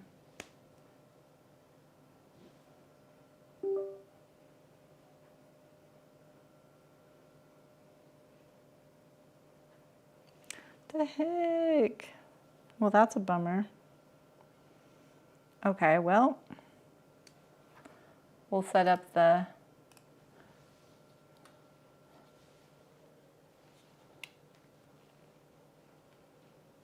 Not ideal. Stop looking at my desktop. All right. At least we can be plugged in to charge it now, though. Okay. Okay, so that brings us to these pull-on pants. And they are a, oh, let me brighten it up a tiny bit for you. That better? These are more of like an active wear pant. So you can kind of see like, you know, they have this cinching mechanism here because, you know, like if you want to hop on your bicycle, or maybe that you want, you know, I don't know, a little sportier look. What do you have to wait? Wait. I guess you have to wait. Wait, what do you have to wait for? You guys can see me, right? Anyway. Oh, I mean, this is what I used to do. But when I found Duet, it's just much better. All right, so anyway, these little pants, so you can see like they have this little zipper on the side behind the pocket, which is pretty cool. That's a invisible zipper too. You can see the waistband looks like it's a slightly different fabric than the rest, but it is, the pants are a stretch woven. I feel like the waistband is more of a knit or a stretch, okay? So Christina is the one who submitted these. One of the things I'm not sure about is these seams back here. Can you see them? They are right here and right here. This one right here is the one that perplexes me because it's right over the bum. This seam is really hard. You have to make sure that it's not right on the sits bones. Otherwise, they'll be very, you know, uncomfortable, right? This is the whole, yeah, this is one pattern. So they look like this when they're uncinched. And you can kind of see right there is this little doohickey to cinch your pants. As someone who used to be a full-time cyclist, I was always adding things like this to the bottoms of my pants so I could wear regular clothes to work and not have to change. It wasn't a hot and sweaty place that I lived. There wasn't a long bike ride. I didn't want to have to gear up. I just wanted to wear my clothes, show up. Or like if I wanted to go to the grocery store, I wanted to look normal and not all teched out, you know? So this is really clever. I love this. I never did something like this. I did something a little more clunky. And there's always the penny trick if you're wearing a skirt, you know, where you take a hairband and a penny and then you put, you know, you take the skirt and you put the penny, like if the skirt's here, like between your legs, you know, you're holding your penny and this is your skirt in between your legs, and then you wrap the hair tie around the penny. It makes your skirt culottes so you can ride your bike. So that was always a big trick for me too. Okay, so Christina suggested the Flint pants by Megan Nielsen, and I think this is a shoe-in for this pattern. I don't have this pattern, but you can see they're really similar. I actually think these fit better, personally. Like, oh, it's not actually. It actually is a seam. Oh, maybe you're right. No, up here it looks like a seam. You can get much better. These are on Title IX. They probably copied some other company on it, to be honest. Like, they're really notorious for stuff like that. So they probably were carrying whoever made these, and then now they make them themselves. So it's a Title IX brand. So you have this. Oh, you have the Flint. Nice. So you can construct this pocket on the Flint the way you normally would do a hip pocket right here, right? You don't have to leave it available for the button closure. And then you can sew this waistband all as one seam with a knit waistband on top.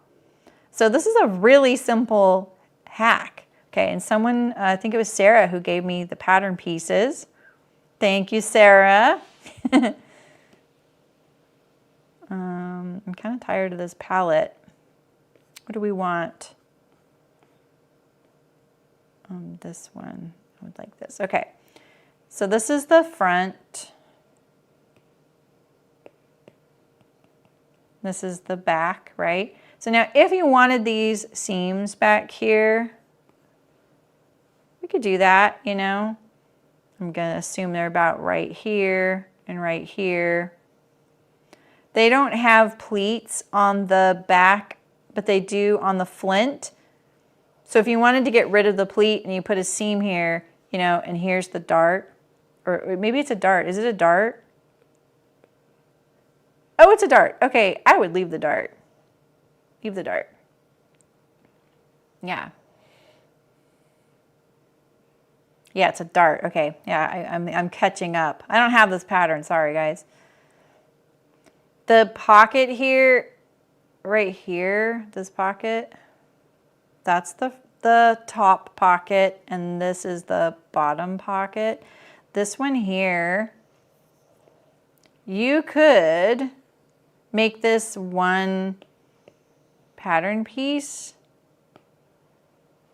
and straight across the bottom. So this would be your pocket. It would look more like that. This is much more awkward to do the, right? So then that way you have more of a traditional inseam pocket, and you can get rid of a seam because you don't really need the button band, right? So, oh yeah, that's where I was going with that. But I like the idea of the dart. So that's why I was saying, like, you could, if you don't want the dart, it's really easy. Like, you just, here's one right here, right? Add seam allowance to this edge and this edge. And then the other piece is this one. Remember how we drafted the princess seam earlier? They're all pros now anyway. And then you add seam allowance to that edge and that edge. And then now you have that seam right here, okay? And this one here. That's easy. You guys are all pros about that right now. Okay, so now I feel like the biggest thing you need to draft for is the waistband. I'm going to assume this is about, I'm going to say 2 3/4 inch from here to here, something like that. I don't think it's quite 3 inches. You might want something a little narrower. Now, the key thing about this pant is the fabric. You're gonna have to get something with a lot of stretch because this waistband needs to be able to stretch over your hips and your bum to get them on. And that means also, because it's closed into the seam right here, that this has to stretch enough to get over your hips and your bum. So fabric is going to be a really big choice here. You're going to need a stretch woven for the lower part, and you could do probably the stretch woven for the waistband as long as it has enough stretch. And what you can do is test it out before you sew anything. You know, like you can just, even before you've cut any fabric, you can take the fabric, pin it together, and shimmy, shimmy, Cocoa Pop. See if you can get them on over your hips and your bum, and you'll have a really good idea. Because that is one area where you can kind of play with where the waistband is to give yourself more waist circumference. So do you see how low, like here's her belly button, right?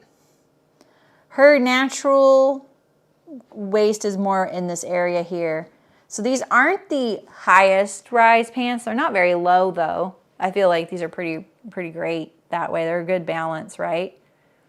So if you are having trouble and you're so close to getting these over your bum and your hips, you could lower this waist seam a little bit and it'll get a little bit bigger, and you'd have more room to get them on and off, and it won't take much. Because if you're tapering like this, or you're getting down a little bit lower, even just going 3/4 inch might give you 1.5 inches more in circumference. Like it kind of escalates quickly.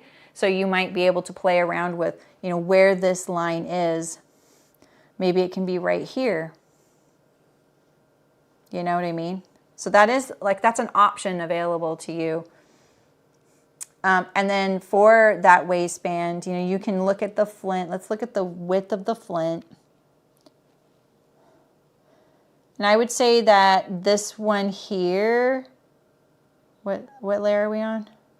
I would say that this one here, it's about 3/4 inch, maybe 1 inch taller than the flint. It's kind of hard to tell, but that's what I would guess. It's probably about 3/4 inch taller. So let's see, we could kind of use some of the flint pattern piece to sort of cheese it a little bit. I don't know which one's which. I'm going to say, we'll just say you could just use one of these, right? I don't know. And make it the width that you want. Wait, let me get the pattern piece. So let's say one of the, I don't know which one's which. Sorry, guys. Oh my gosh, it's so hard to draw at this angle. So let's say that you're going to just use it just because you have the paper, you have nice long straight lines. Like, I know you probably don't want to cut up your pattern piece, but if you're willing to, I really like it when someone's done the work of making 2 parallel lines when they're close together, because those things always get a little wonky, Yeah, that's true, Christina. If you have a pair of leggings where you've done like a wide band, I think that would be great. Oh, is the back waistband, and that's the back waist because it has the tie. Oh, okay. So I think that, this is going to be much longer than you need because the flint has a tie, right? Oh, okay, cool. I'm just saying you just use it as like, there's 2 parallel lines, great. And now you can make it the length that you want. So I would measure your waist length here. Where's your pocket? So we have our pocket here. And the pocket, you don't have to join your pocket pieces like I did, but you would take the under pocket, right, and you would line it up here.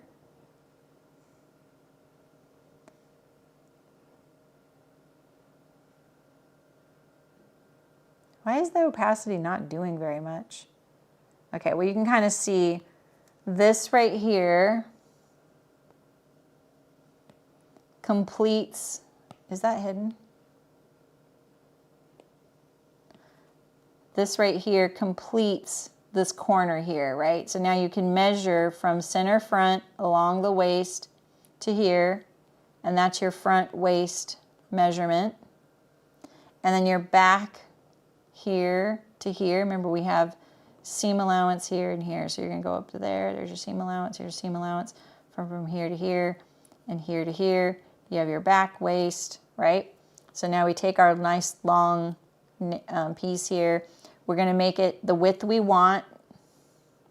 If you want this on the fold, fine. You can flip, flip it over and make it on the fold because, there is a fold edge here at the top. And now we're going to decide, where do you want the seam? They put it on the side. I support that. I don't like the seam in the back. I bet they didn't do it. Yep, so it's just at the side. So then you have basically you have your back, your front, and your seam allowance at each end. And it's likely shorter. It's probably going to be more like, So here's your piece. Oops. Right, so this is on the fold.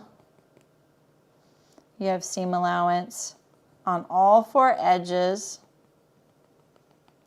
Here's your side seam.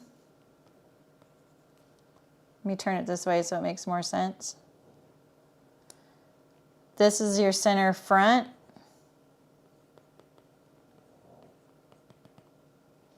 This is your center back.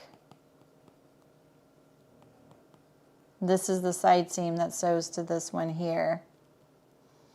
And so then you have your, from here to here, front waist, from here to here, back waist, right?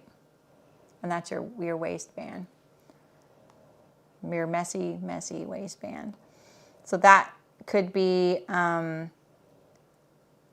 the pull-on style. And if you already have one from a pair of leggings or something, I know Christina probably does, then you could probably use that as a template and go, okay, this is where I want these. Now, I think it's okay if you want to stretch the pants to fit the waistband or stretch the waistband to fit the pants. I think either way is fine. Like if you're someone who's like, I have a smaller waist, but the bottom half is usually in a larger size, then you can make the larger pants and then stretch to fit your waistband. As long as you have enough stretch with your fabric, and then maybe you even use a knit for the waistband instead of a stretch woven, then I think you have a lot more options. So I think this is just one of those that is pretty simple to play around with. This kind of reminds me of the Mountain View pull-ons by Itch to Stitch. Some of you were here when we did a sew-along of those. Like it was like one of the first things I did the first couple of years I was streaming. Those are jeans. So they look like jeans when you have a shirt covering this waistband, and it has a waistband like this. But they're jeans, and so they have like a little hand pocket here and a fake fly, and they are pull-on jeans, right? And it's the same thing. And if you use stretch denim, and they're not too high-waisted so that it works. So those were really great. I really loved those things. I guess pull-on jeans have sort of fallen out of fashion, huh? Or are we just like all wearing them all the time now? We don't talk about it. Are they concerned with putting the clasp in to pull them in? No, I don't think so. I think that I would position that in the side seam and the end seam where you like it. The kind they're using is this little, it's like a, I don't think I have one of these, but it's like a slot with a pin, and this has like a, it's not a pin. One side, it's like, if you were to look at it from above, it looks like this. Like if you were to look at it straight down, and then this side goes like this, right? And so then you slot it in together like this. That's how they got such a tiny, low profile clasp. Because obviously if they were to do like a buckle, the click buckle, that's going to be so much chunkier. Oh, perfect, Christina. Yeah, you could try that. Yeah. Yeah, exactly. Like a bra clasp in the center. Very similar to that. Yeah. I love that. Oh, that's right. They did. That's right. I forgot about that. That's true, Aisha. That's awesome, Nancy. Yeah, you made those too. I outgrew mine. But I love those things. They were really great. I think all of us had a really great experience with that. It was really funny. Okay, so that's, yeah, I would just place that where you like it. I think it's really cute. I think the flint's a really good starting point. And then the little invisible, the side seam pocket here, that is, I mean, you know, you can just use a little piece, right? You know, you can make your pocket the size you want it. Just a square is going to be fine. Really, the tricky part about that is sewing an invisible zipper in a side seam, because, you know, you're going to have to do that. Like I would do that to I would take the pocket and I would sew it to the back and do your zipper. And then once you have that in there and you can tack your pocket behind it for behind the invisible zipper, now you can just go about sewing the rest of the front pocket on and completing the front. But basically what you'd be doing is you would be only using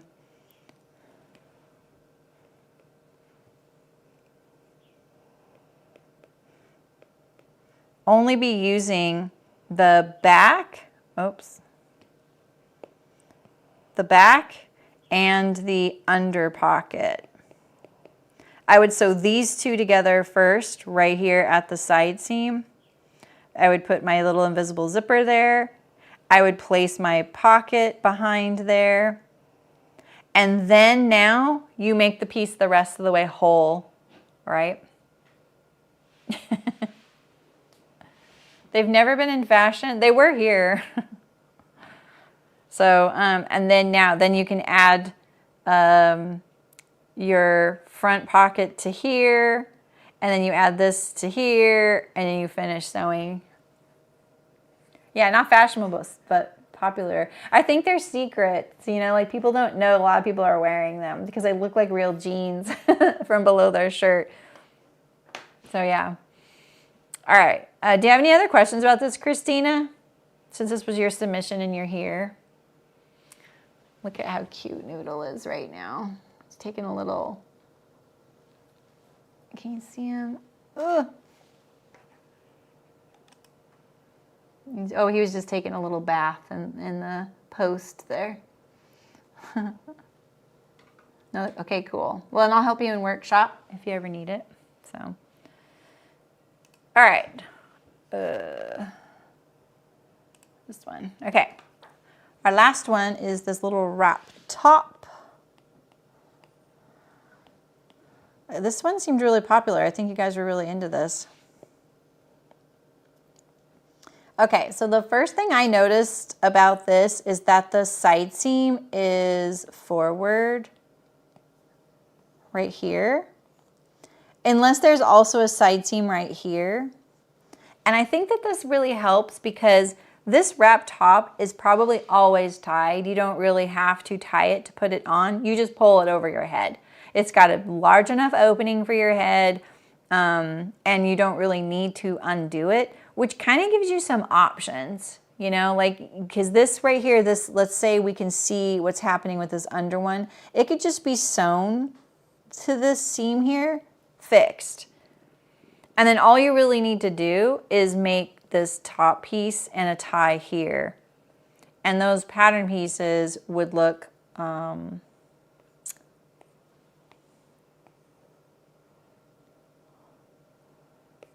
I'm kind of tired of this background color.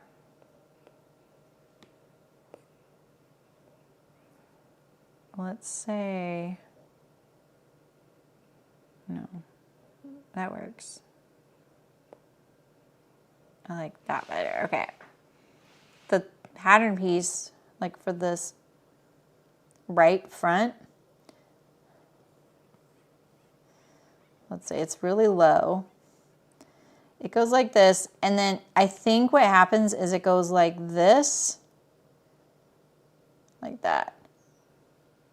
And then this right here is your knot right there. Does that make sense?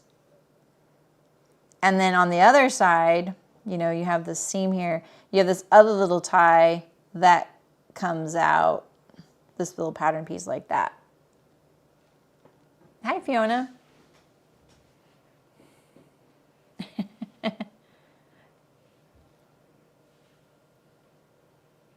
We are doing now this little wrap top. All right, so I'm going to start with a tank top. Originally, I was going to use the Archer button-up again, but I feel like a lot of you probably all have.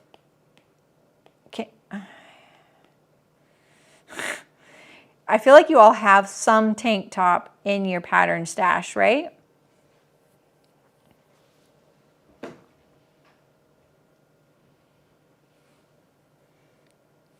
What are you talking about, Kara? The tie to the wrap top?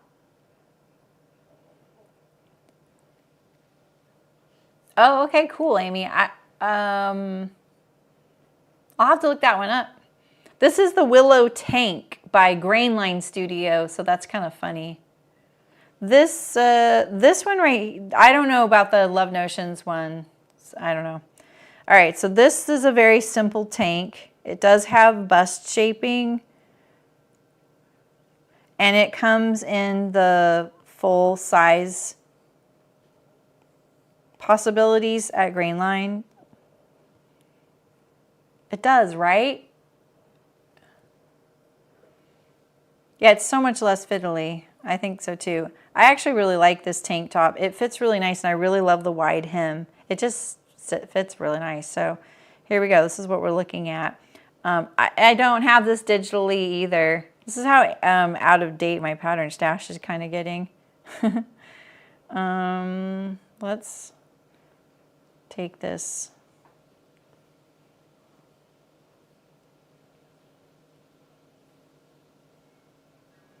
That's not what I want.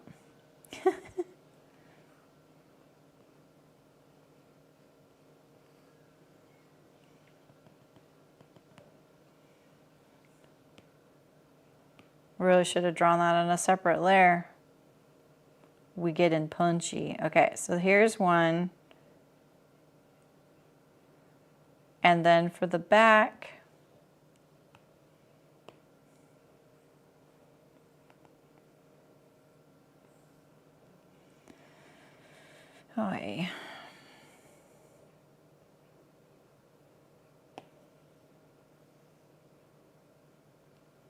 we'll imitate these pattern pieces. All right, so now we have a front, we have a back. Let's make them larger. Let's erase my weirdos. Do we have connection? Kind of.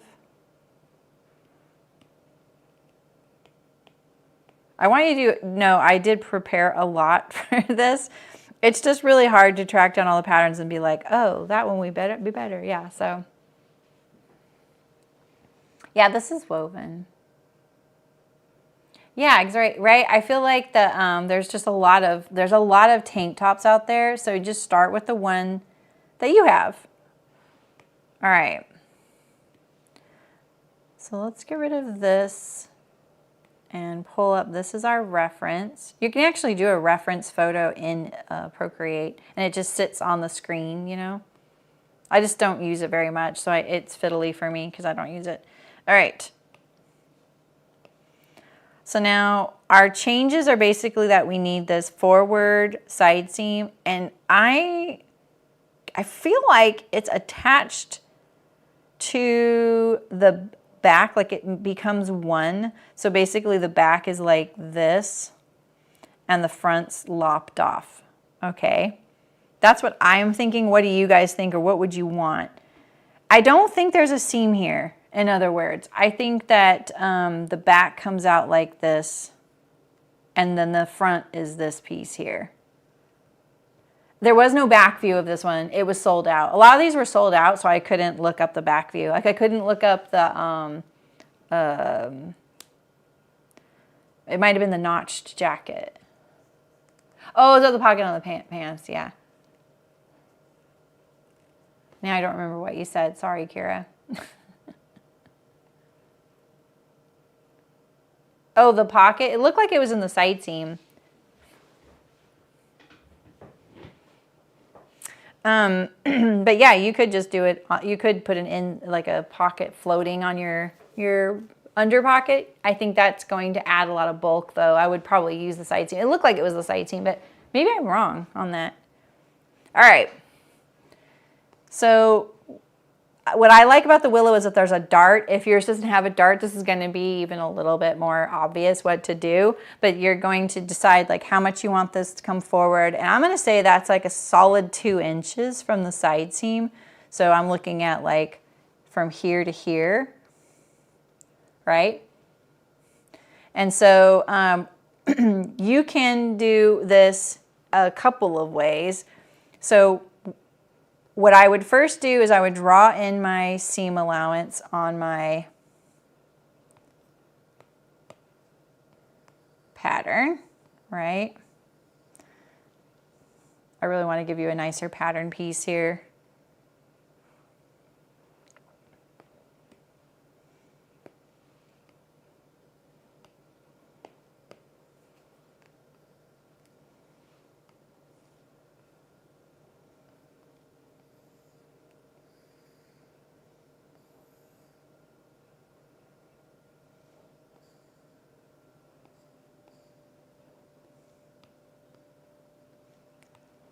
And then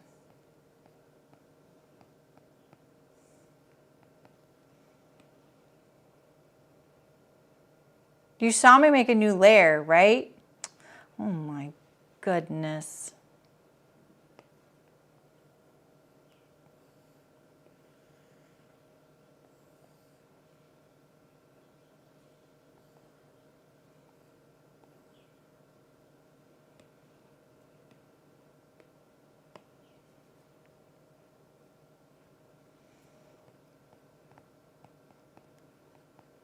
Okay.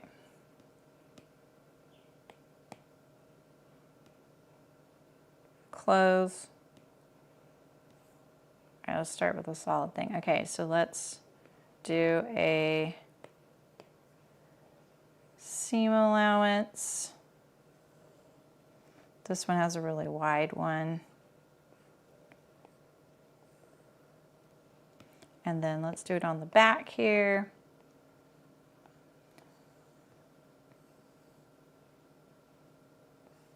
Okay, that's what we're kind of starting with.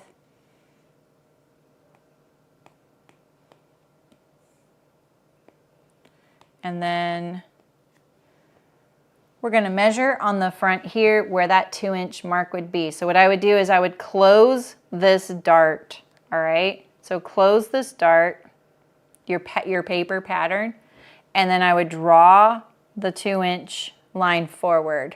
Now again, we're doing the exact same thing we've been doing, right? We have our whole piece and now we're adding our style line. So we cut it apart and then we add our seam allowances. So now we're going to cut this off.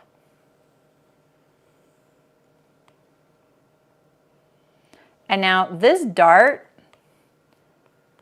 you know, the one that you closed to do this, you're going to keep it closed. And there's no more dart in there anymore. Actually, I'm going to do this, get rid of this.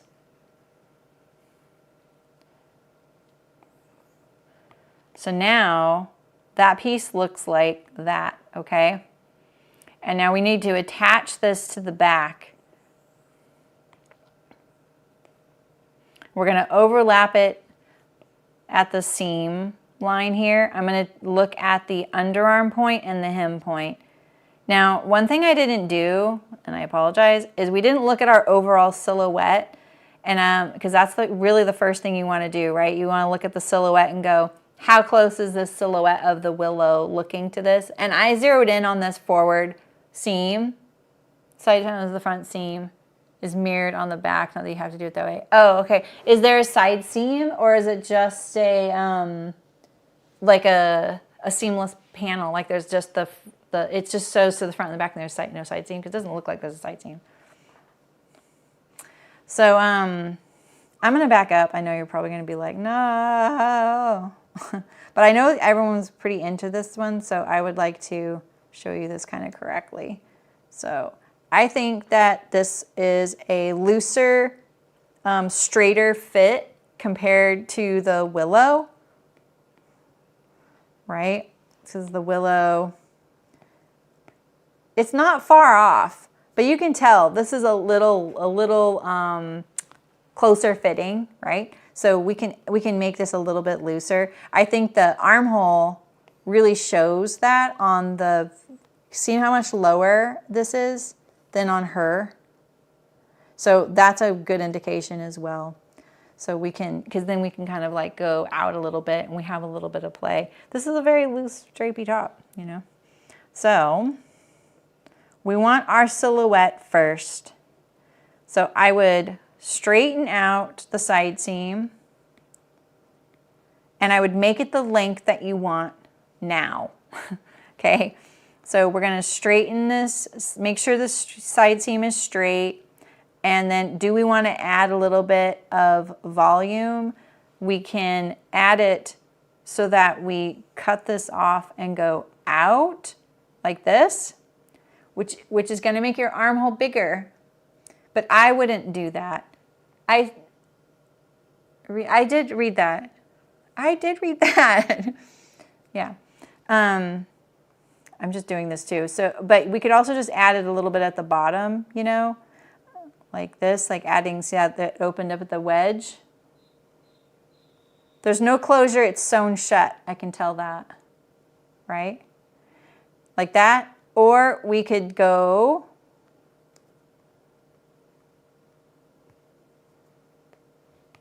right here.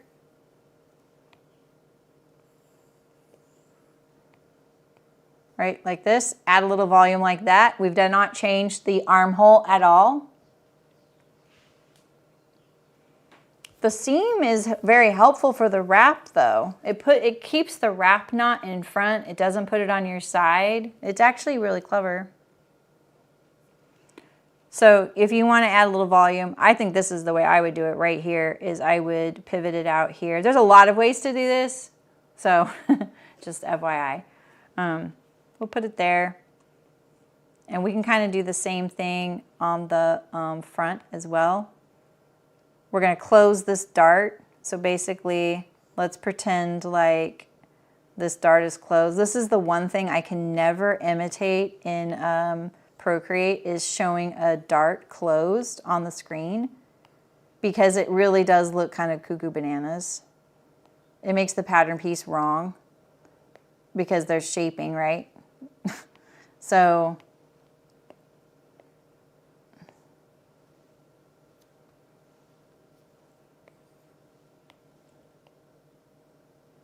we'll pretend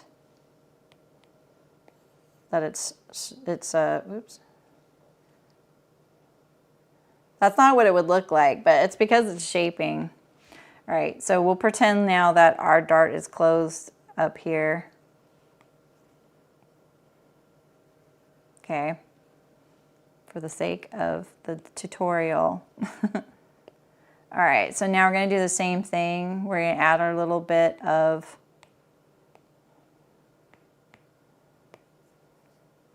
the same spot. How'd that get so big? Pivot it out a little bit.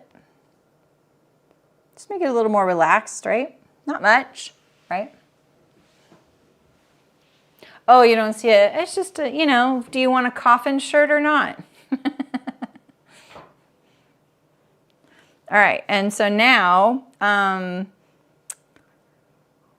we have our new volume. Do we want this longer and straighter? Do we want the hem? You know, how we want the hem. And then this tie is really, really low on the shirt. So doing this 2-inch hem might interfere with that, right?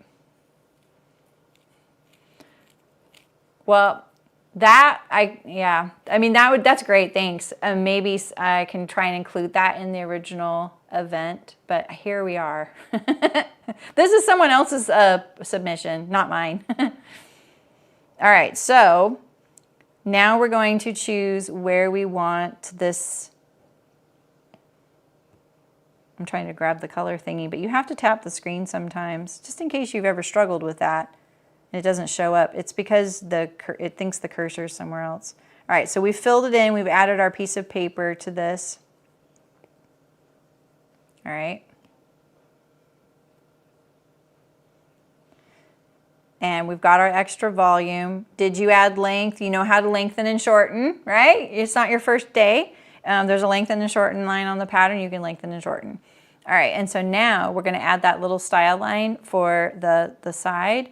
Now remember, we still have a bodice. This bodice has a dart in it, which we love, right? So we're going to measure where we want that style line to be. We're gonna assume it's 2 inches. You can make it whatever you want. So we're making it 2 inches from this side here. Oh, and we straightened the side seam. That was part of that whole thing. We straightened our side seam. This one might have a little shape. I don't remember what these pattern pieces look like, sorry. But I would do a straighter side seam in this case. You can do something gently shaping, but the thing is the shaping is gonna be right here, not here where you're used to it. So it has to be straight because we're gonna marry these two together. So if we're doing it the way that Libby found that it looked, right? We have these two side seams here. And now we're going to cut this off. And we'll cut this off. And now we're going to take these two pieces and we're going to make them into one. Rotate. There we go. Right, and we're stacking it on the seam line. So let me reduce the opacity so you can see that I'm stacking the seam lines on top of one another right here, right? You have to do that, otherwise you're going to be changing your circumference, you're changing your armhole, you're changing your hem, you're changing all of that, so you don't want to do that. So you need to stack those seams on each other. And so now you can see this line right here was the cut line of the back piece. This line right here was the cut line from the front piece, right? So here's our armhole. So let's just blend in this armhole along the seam line here. And then we put our seam allowance parallel to that, right? And then we have our hem. I'm sorry, I'm so sloppy. Here's our hem. These did line up. I know it doesn't look like it, but they lined up. Oops. What is this? Are these two separate things still? Oh yeah, they are. There we go. Now they line up better. So then we can blend our hem, side seam hem.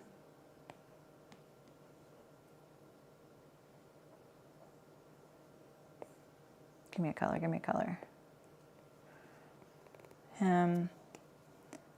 We're looking, this right here is our actual finished piece. Because remember, this side doesn't have seam allowance and neither does this. This has the hem. This has the underarm.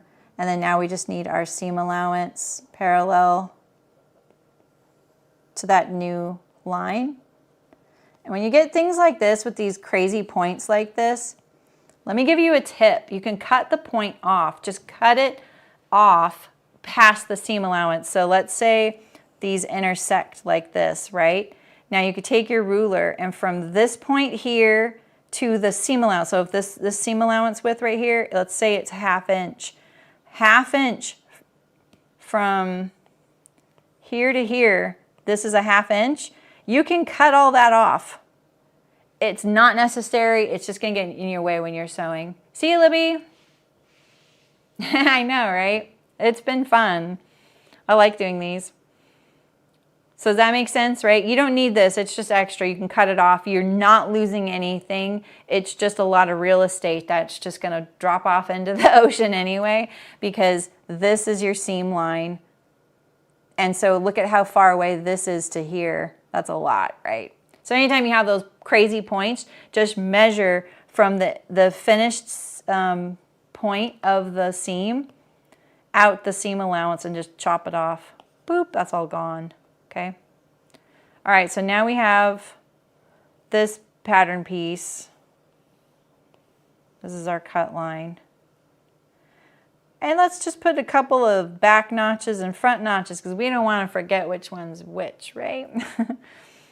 So now this piece here needs the notches and it needs the seam allowance parallel. And the same with this one here.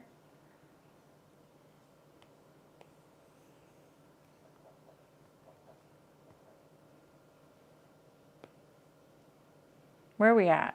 What is this? Oh, this is, okay.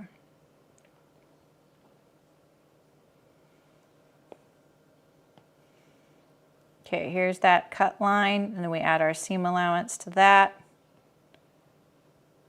And then same with the back.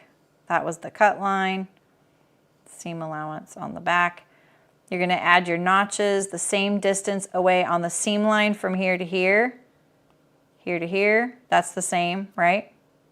And then same here on the front. You'll measure from here to here on the seam line, and here to here, and then put your notch. And then those will sew together, all right? So now we have our basic silhouette, and we just need our tie, and we need our wrap. Woohoo.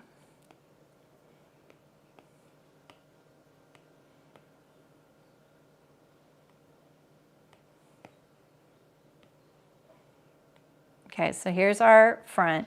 So now you need to decide where, well, the weird thing about a wrap is that, wraps are really tricky. They're honestly one of the most frustrating things I find to helping people fit, because it's really hard for people to understand why they fit so badly, because they fit everybody kind of badly. And there's limitations with them. They seem like, oh, this will be the easiest thing to fit because it's a wrap, right? I don't have to worry about shaping, right? See you, Terry. So, but the problem with them is that you can't change the depth of the V in the front, and they're almost always too deep for everybody. And I feel like a lot of people who are super busty really want to wrap because they're like, perfect, I don't have to fit my gosh dang boobs. But the problem is, some of those people also don't want to show cleavage, and the V gets way too deep. And the reason is because it starts, you know, up here at the shoulder, right? So let's say you want this to come down.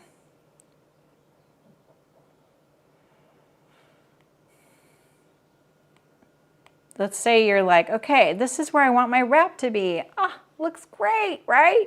All right, so that means over here, it's the same place, right? It intersects right there. This is the center front, right? You can't change the center front, right? So now, how do you raise this V? How do you raise it? You can't go, oh, I want the V to be way up here. Okay, but you wanted it to end here. It's kind of the simple thing of two lines make a point. And so if you were to go, oh, I would really like this to be up higher, well, you can't just suddenly go like that, right? Your wrap won't do that. What'll happen is this right here will fall and bunch up down there, and it'll gape. It'll be actually worse, you know? Now you can do things where, like say you're having this issue and you have your wrap here, right? You can slice into the pattern like this and overlap little bits and cinch up that opening. True, you can do that. It's not going to take away how deep this is. It's just the nature of wraps are really a big pain in the booty. All right. This is actually one area of fitting. I feel like people get mad at me about, that they don't think I understand what they want and that I'm not telling them how to do it. But it really is just, it's just so simple. The pattern itself, there's just not a lot of like options with it. It's really frustrating. So the only other way to get a deeper V would be to bring in the shoulder point. Because now look, we could go like this. That's the only place. If you have no room to bring in your shoulder, it's going to be a deep V. And this is also one of those things too, where I feel like people are like, there's got to be a way to do this. And then they go through it and they just get really frustrated. So I share your frustration with this. I love wraps. Do you see me wear them very often? So this is a very low cut wrap. She is not a very busty gal. So she's, you know, not going to feel like all of her cleavage is on display. Hey, Elizabeth. Because of that. Like, it's not pushing out the top, you know. So,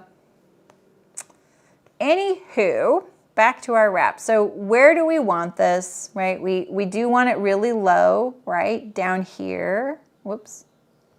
What am I writing on here? We want it really low here. Could you raise it? You could, you know. They are tacking it. You can tell it's tacked there because look. Look at how it stays very stable here and then it goes, meow. Do you see it? And when I looked at the photos online, it was really obvious it was tacked. And I think people think it's a failure on their fitting to have to tack the wrap, like, oh, I didn't fit it well enough. Just tack it if you want it tacked. It's okay. I tack all of mine. I would much rather be live on camera knowing I am not going to violate some sort of YouTube terms of service without knowing it, and just be comfortable and be able to work with you guys, right? So I feel like that's the same if you're walking around town at the grocery store or the bank. Unless that's your jam, just tack it. It's fine, you know. All right, so now this to me looks like the left and the right front. Well, you have a left and a right front, first of all. But they're very similar, and you might be able to get away with using one for both, but you're gonna have to have two. There's gonna be very similar. All right, so here we go. Here we have our wrap, and when we make these, we take our left and our right front, and we make a whole pattern piece. Like we put it on, if it's on the fold, right, as it is right now, you put it on the fold and you make this whole pattern piece here. We're on these two. All right, so we have our whole pattern piece here. So now we have those joined, right? Now, oh, by the way, my dart, I forgot to tell you that the dart is still closed over here. Remember, we closed it to create that side panel. And when we closed it and create the side panel, you could leave it closed and just marry it to the back, because the dart, the dart went all the way across the whole panel. It didn't like stop before it got to the seam. So you just keep it overlapped and it's fine. You just leave it as one solid piece. But here on the front, you still have a dart here. And so you would have like a little micro dart here. Just so you know, it's still there because we didn't cut it. We didn't cut it. This is the apex. We didn't cut the panel past the apex, right? So you still have a little dart right there. And you can just unpin it or undo it, and that you just have a side dart there. That's fine. Yeah, I don't think she's worried about a wardrobe malfunction because she doesn't need to worry about it, but like someone else that's like more busty might be a little worried about that. And being loose is great, but is it gonna look, you know, flat on you if you're really busty? No, and that's why we love the side dart. So don't discount the side dart just because it's a loose little wrap top tank top, right? The side dart might come in clutch for you. All right, so now we have our whole front. We've mirrored it right down the middle. We've made a whole pattern piece because we need this little section right here onto this piece here, right? That's why we did that. I just want you to know that if I was ever doing this as a real presentation, it would be way better. I would practice. Okay, I'm just gonna get rid of that little line there, and we're gonna keep a little bit of this one just so we know our center, because that's our grain line. Grain line's always parallel to center. All right, so now we can cut off all of this right here, okay? So we can cut off all of this. Just throw it in the garbage, boop. But we need a seam allowance for however you plan on finishing this. And for this, it looks like they're just hemming it. Oh yeah, look, they bias finish it or hem it. I think that's fine. On a long straight, this is hemmable. And the back neck is probably hemmable as well, you know? It depends, like the way it's sitting on her. The shoulders they're not like up against her neck right here. Oops.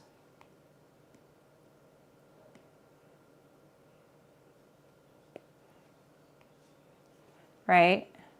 Depends on where your tank hits you. If your tank is like over here, then it's going to be a little different. You're going to have a higher V, and you're going to probably struggle a little bit more with getting the neckline to hem. You might want to use a bias facing or something like that, because it's just too tight of a curve. The back neck will be like this rather than like this, you know. That'll be really obvious once you're faced in front of it and you're working on this. Okay. All right, so now we have our front, and we need the hem allowance right here, okay? So now we still need to back this off here because we need room for the knot that's happening here. So let's see, I think, oh yeah, and we're gonna trim this off. So remember, here is my hem, right? So now we're also gonna go like this, like that, right? That'll do, pug. Hey, knock it off. I'm sorry. Hey, hey. All right, because do you see how the hem kind of swoops up right here? It doesn't look like the under one does, so you know what I would do at this point?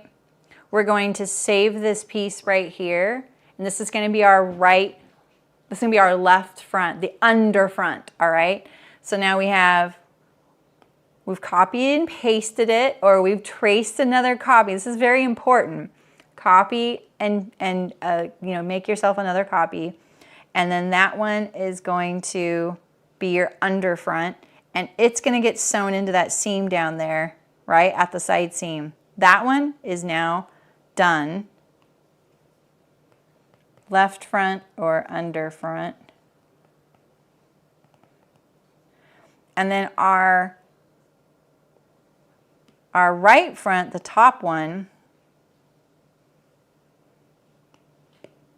let's color it a little bit. We're going to make that little swoopy edge. I'm looking for a color. What's it gonna be? I'm always looking for another color. Let's try this. We want to bring this hem up. I think I would go with like, I don't know, maybe 1.5 inches wide right here. Something like that. Sorry, I'm struggling with my colors. So let's say this is like 1.5. And then this is your hem, so we're gonna go up to there. Maybe more like, oh, this is such a weird angle. Like this. And then we're gonna make our hem parallel to that edge, and we're gonna get rid of this, which means we're going to see a little bit of the underfront peeking out. Probably a little more than what we're seeing here, because you can see how it's peeking out right there. We would do a little bit more. Maybe that means that this edge here needs to be a little higher up so we see a little bit more of the under front, right? His bark's cute.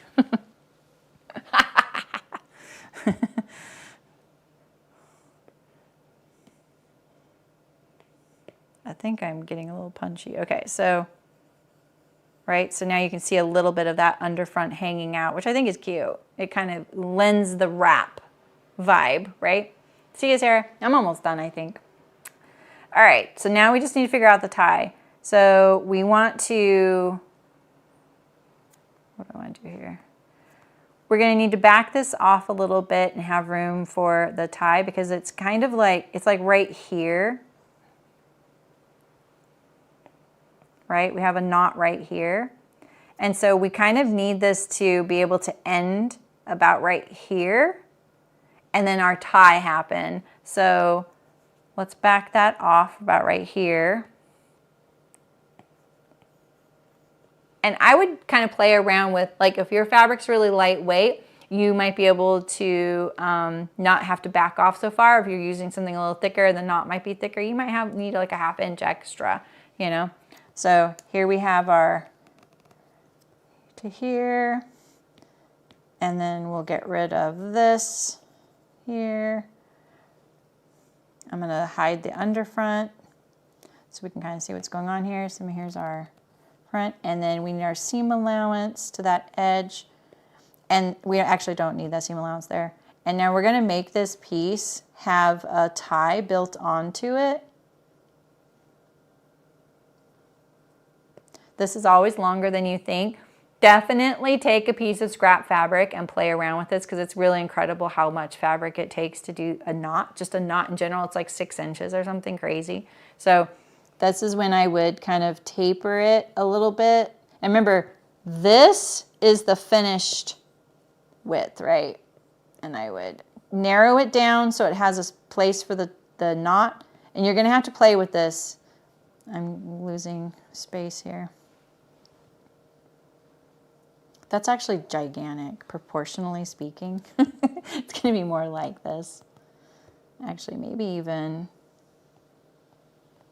like that. All right, it'll look something like that. And then when you have to sew this, what happens is that this seam allowance is going to jump. So we only want like a 1/4 inch seam allowance around this. The sewing of this might be a little bit harder to explain. And then it jumps, like there's a jog right there, because what you'll do is you'll make a facing for this little piece right here, and the facing will look like this. You sew and turn that, and then now you can complete your hems on your bodice. Does that make sense? So if you wanted this to be really easy, you could line the entire front. You could sew and turn this whole edge here, but you're adding a lot of bulk. Yeah, you could do that too, especially if you seam it like right here where the knot's gonna be and it's hidden and kind of buried, as long as the seam doesn't come and be on top of the knot. But yeah, I like that idea. I would do that too. All right, and so there's your little built-in tie. And now you just need to take this piece here, or I'm kind of losing the plot. I'm getting hungry. I would take this piece here, trace it off, and then you're gonna use that. It's gonna sew in. Like here's your side front.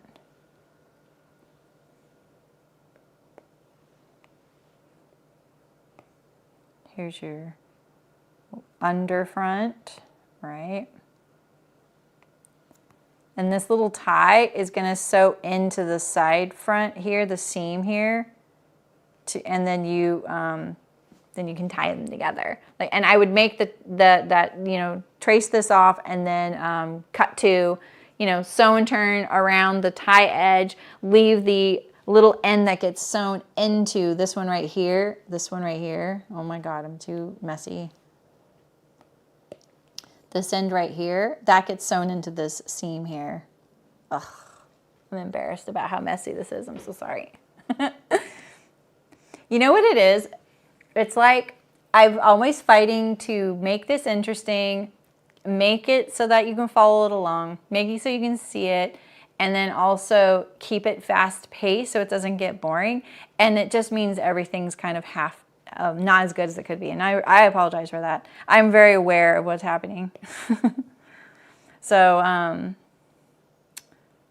okay, so then this piece here is your side front.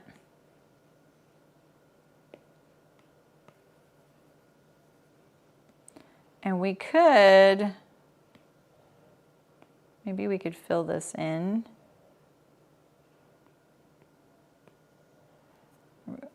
Can I do that? Ooh, ooh, ooh. I feel like I win the lottery when some of that works. All right, so there's this piece here. And this underfront, it's just gonna sew underneath to the seam. And when you sew this, this is how it's gonna look. It's going to look like one huge, big pattern. So it's gonna be like this. Where's the back?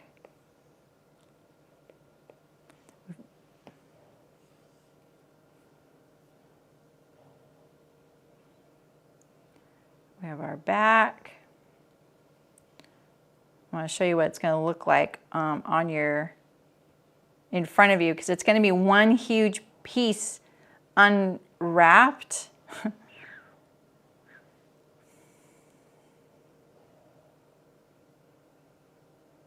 Like this. We have this one.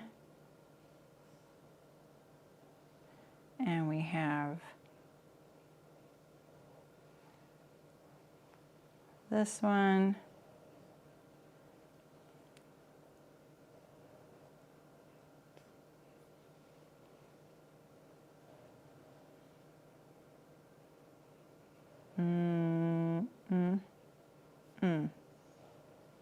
Like this. It's kind of like this, right?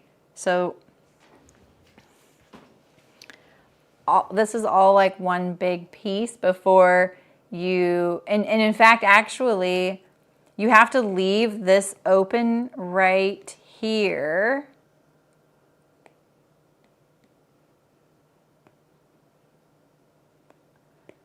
Right here. Because this side right here gets included in here. So it's going to come around and get included in that side seam. You know what I mean? Your shoulders are probably sewn and stuff like that, but I'm just trying to illustrate the fact that this guy is loose right here, and then you have a tie coming out right here.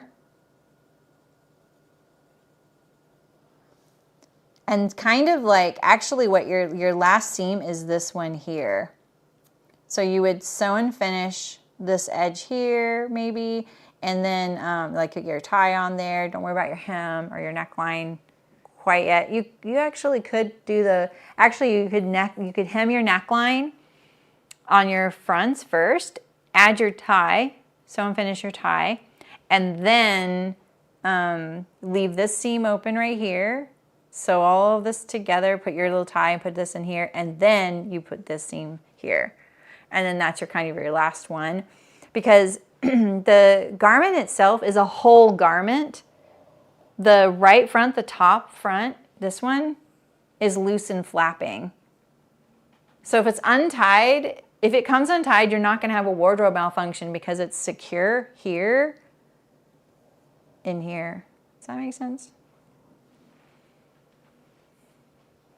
So yeah,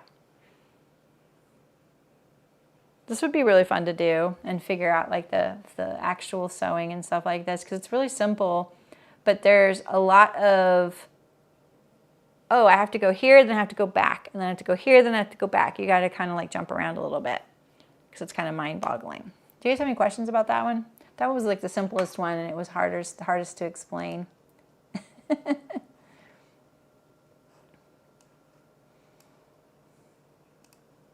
rid of this guy here. All right. Well, that is our second catalog capers. That was actually really fun too. Like we had, I wish I would have pulled in this. Oh, we have this right here. Let's show all 4 of our things.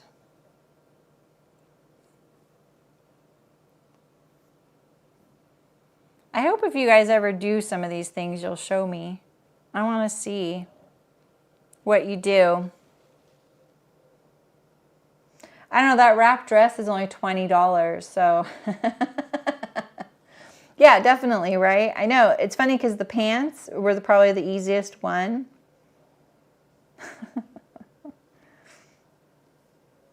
But yeah, I remember going, oof, I wonder what they're going to suggest. But whatever, if it was really complicated, we just do fewer, if that's what you guys want. So anyway, all right, well, maybe we'll do another one of these again, so let me know. The Peplum shirt is $31 right now, which is less than the fabric. Yeah, exactly. That's the heartbreaking thing about this, right, is when I saw some of the prices for these, I was just like, oh my gosh. You know, so, and obviously I may have made a mistake here today. I apologize. There may be things you come across. Make a sample. If you really want this and you want to learn how to pattern draft, make a sample. If you want to learn about pattern drafting, it's not about getting the garment. It's about learning how to do it. And you have to give yourself tools to do that. And tools include doing samples and checking your work, you know. You wouldn't put a rocket into space without checking your work first, right? It's kind of the same thing. The top you posted was $228, Aisha. Holy! Which one was that? Oh, okay, good. Thanks, Rachel. I appreciate that. Which top did you like, Aisha? Which one was that? It was really confusing looking at it in the guild because I was like, I hope I'm seeing all the posts. I kept checking over and over and I couldn't see any collapsed comments. It was the button-up wrap top. I didn't see that. Oh, I did see it, but I don't remember it. Sorry. It was fitted. Oh, okay. Let me see if I can pull it up. Oh, no. Oh. Oh. I love how I just navigated from the stream. Let's see. I'll show everybody what was submitted today for the catalog capers. Why are there 12 DMs?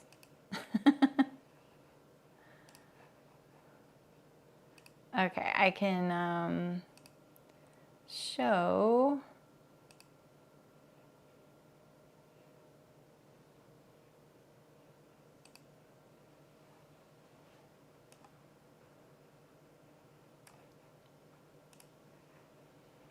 These were,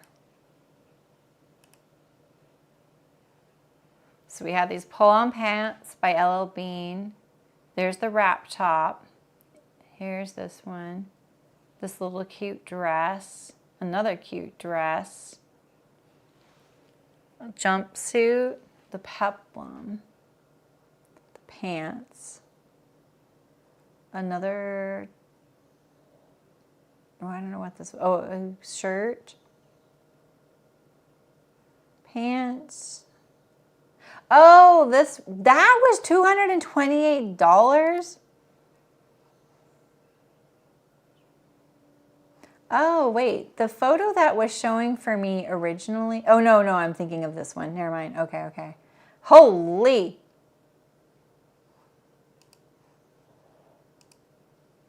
That is really cool, but it's got kind of a chef's coat look to it. Interesting. Wow. Man. Oh, yeah, that's a bummer, Rachel. Holy moly. Is it a, oh, and there's like a matching skirt. That looks like a chef coat to me. Does it not look like a chef coat to you? I know it doesn't look like a chef coat. I mean, I know better than that, but where's the back? Oh, here's the back. Huh, that's cute. You could apply a lot of the things we did on the wrap tank, and it would be a lot easier because it just stops at the side seam. I like the non-functional snaps up there. It does have a collar stand, doesn't it? Huh. Fancy schmancy. Anyway, all right, well, thanks for coming, you guys. I don't know when I'll stream next. Now that some of the summer shenanigans are over, I can focus on Fittopedia again. So that's my priority. I just really want to get it done. I'm tired of saying that. It's just a lot of work, so. Social tomorrow if you're in the guild, free event, everyone's welcome. And happy Labor Day if you're celebrating Labor Day in the United States. And I think Canada as well. Have a great long weekend. I hope you get lots of sewing done. Or maybe a last little vacation thing in before the weather turns. It's almost September. I have a video coming out on the 1st because I did the next Cashmerette Club pattern. So that's out on the 1st. And then another video just came out for Wardrobe by Me, the car coat. I did that video, but it's on her channel. So anyway, all right, guys, nice seeing ya. Have a good weekend, and I'll see you guys soon, especially in the guild. Bye.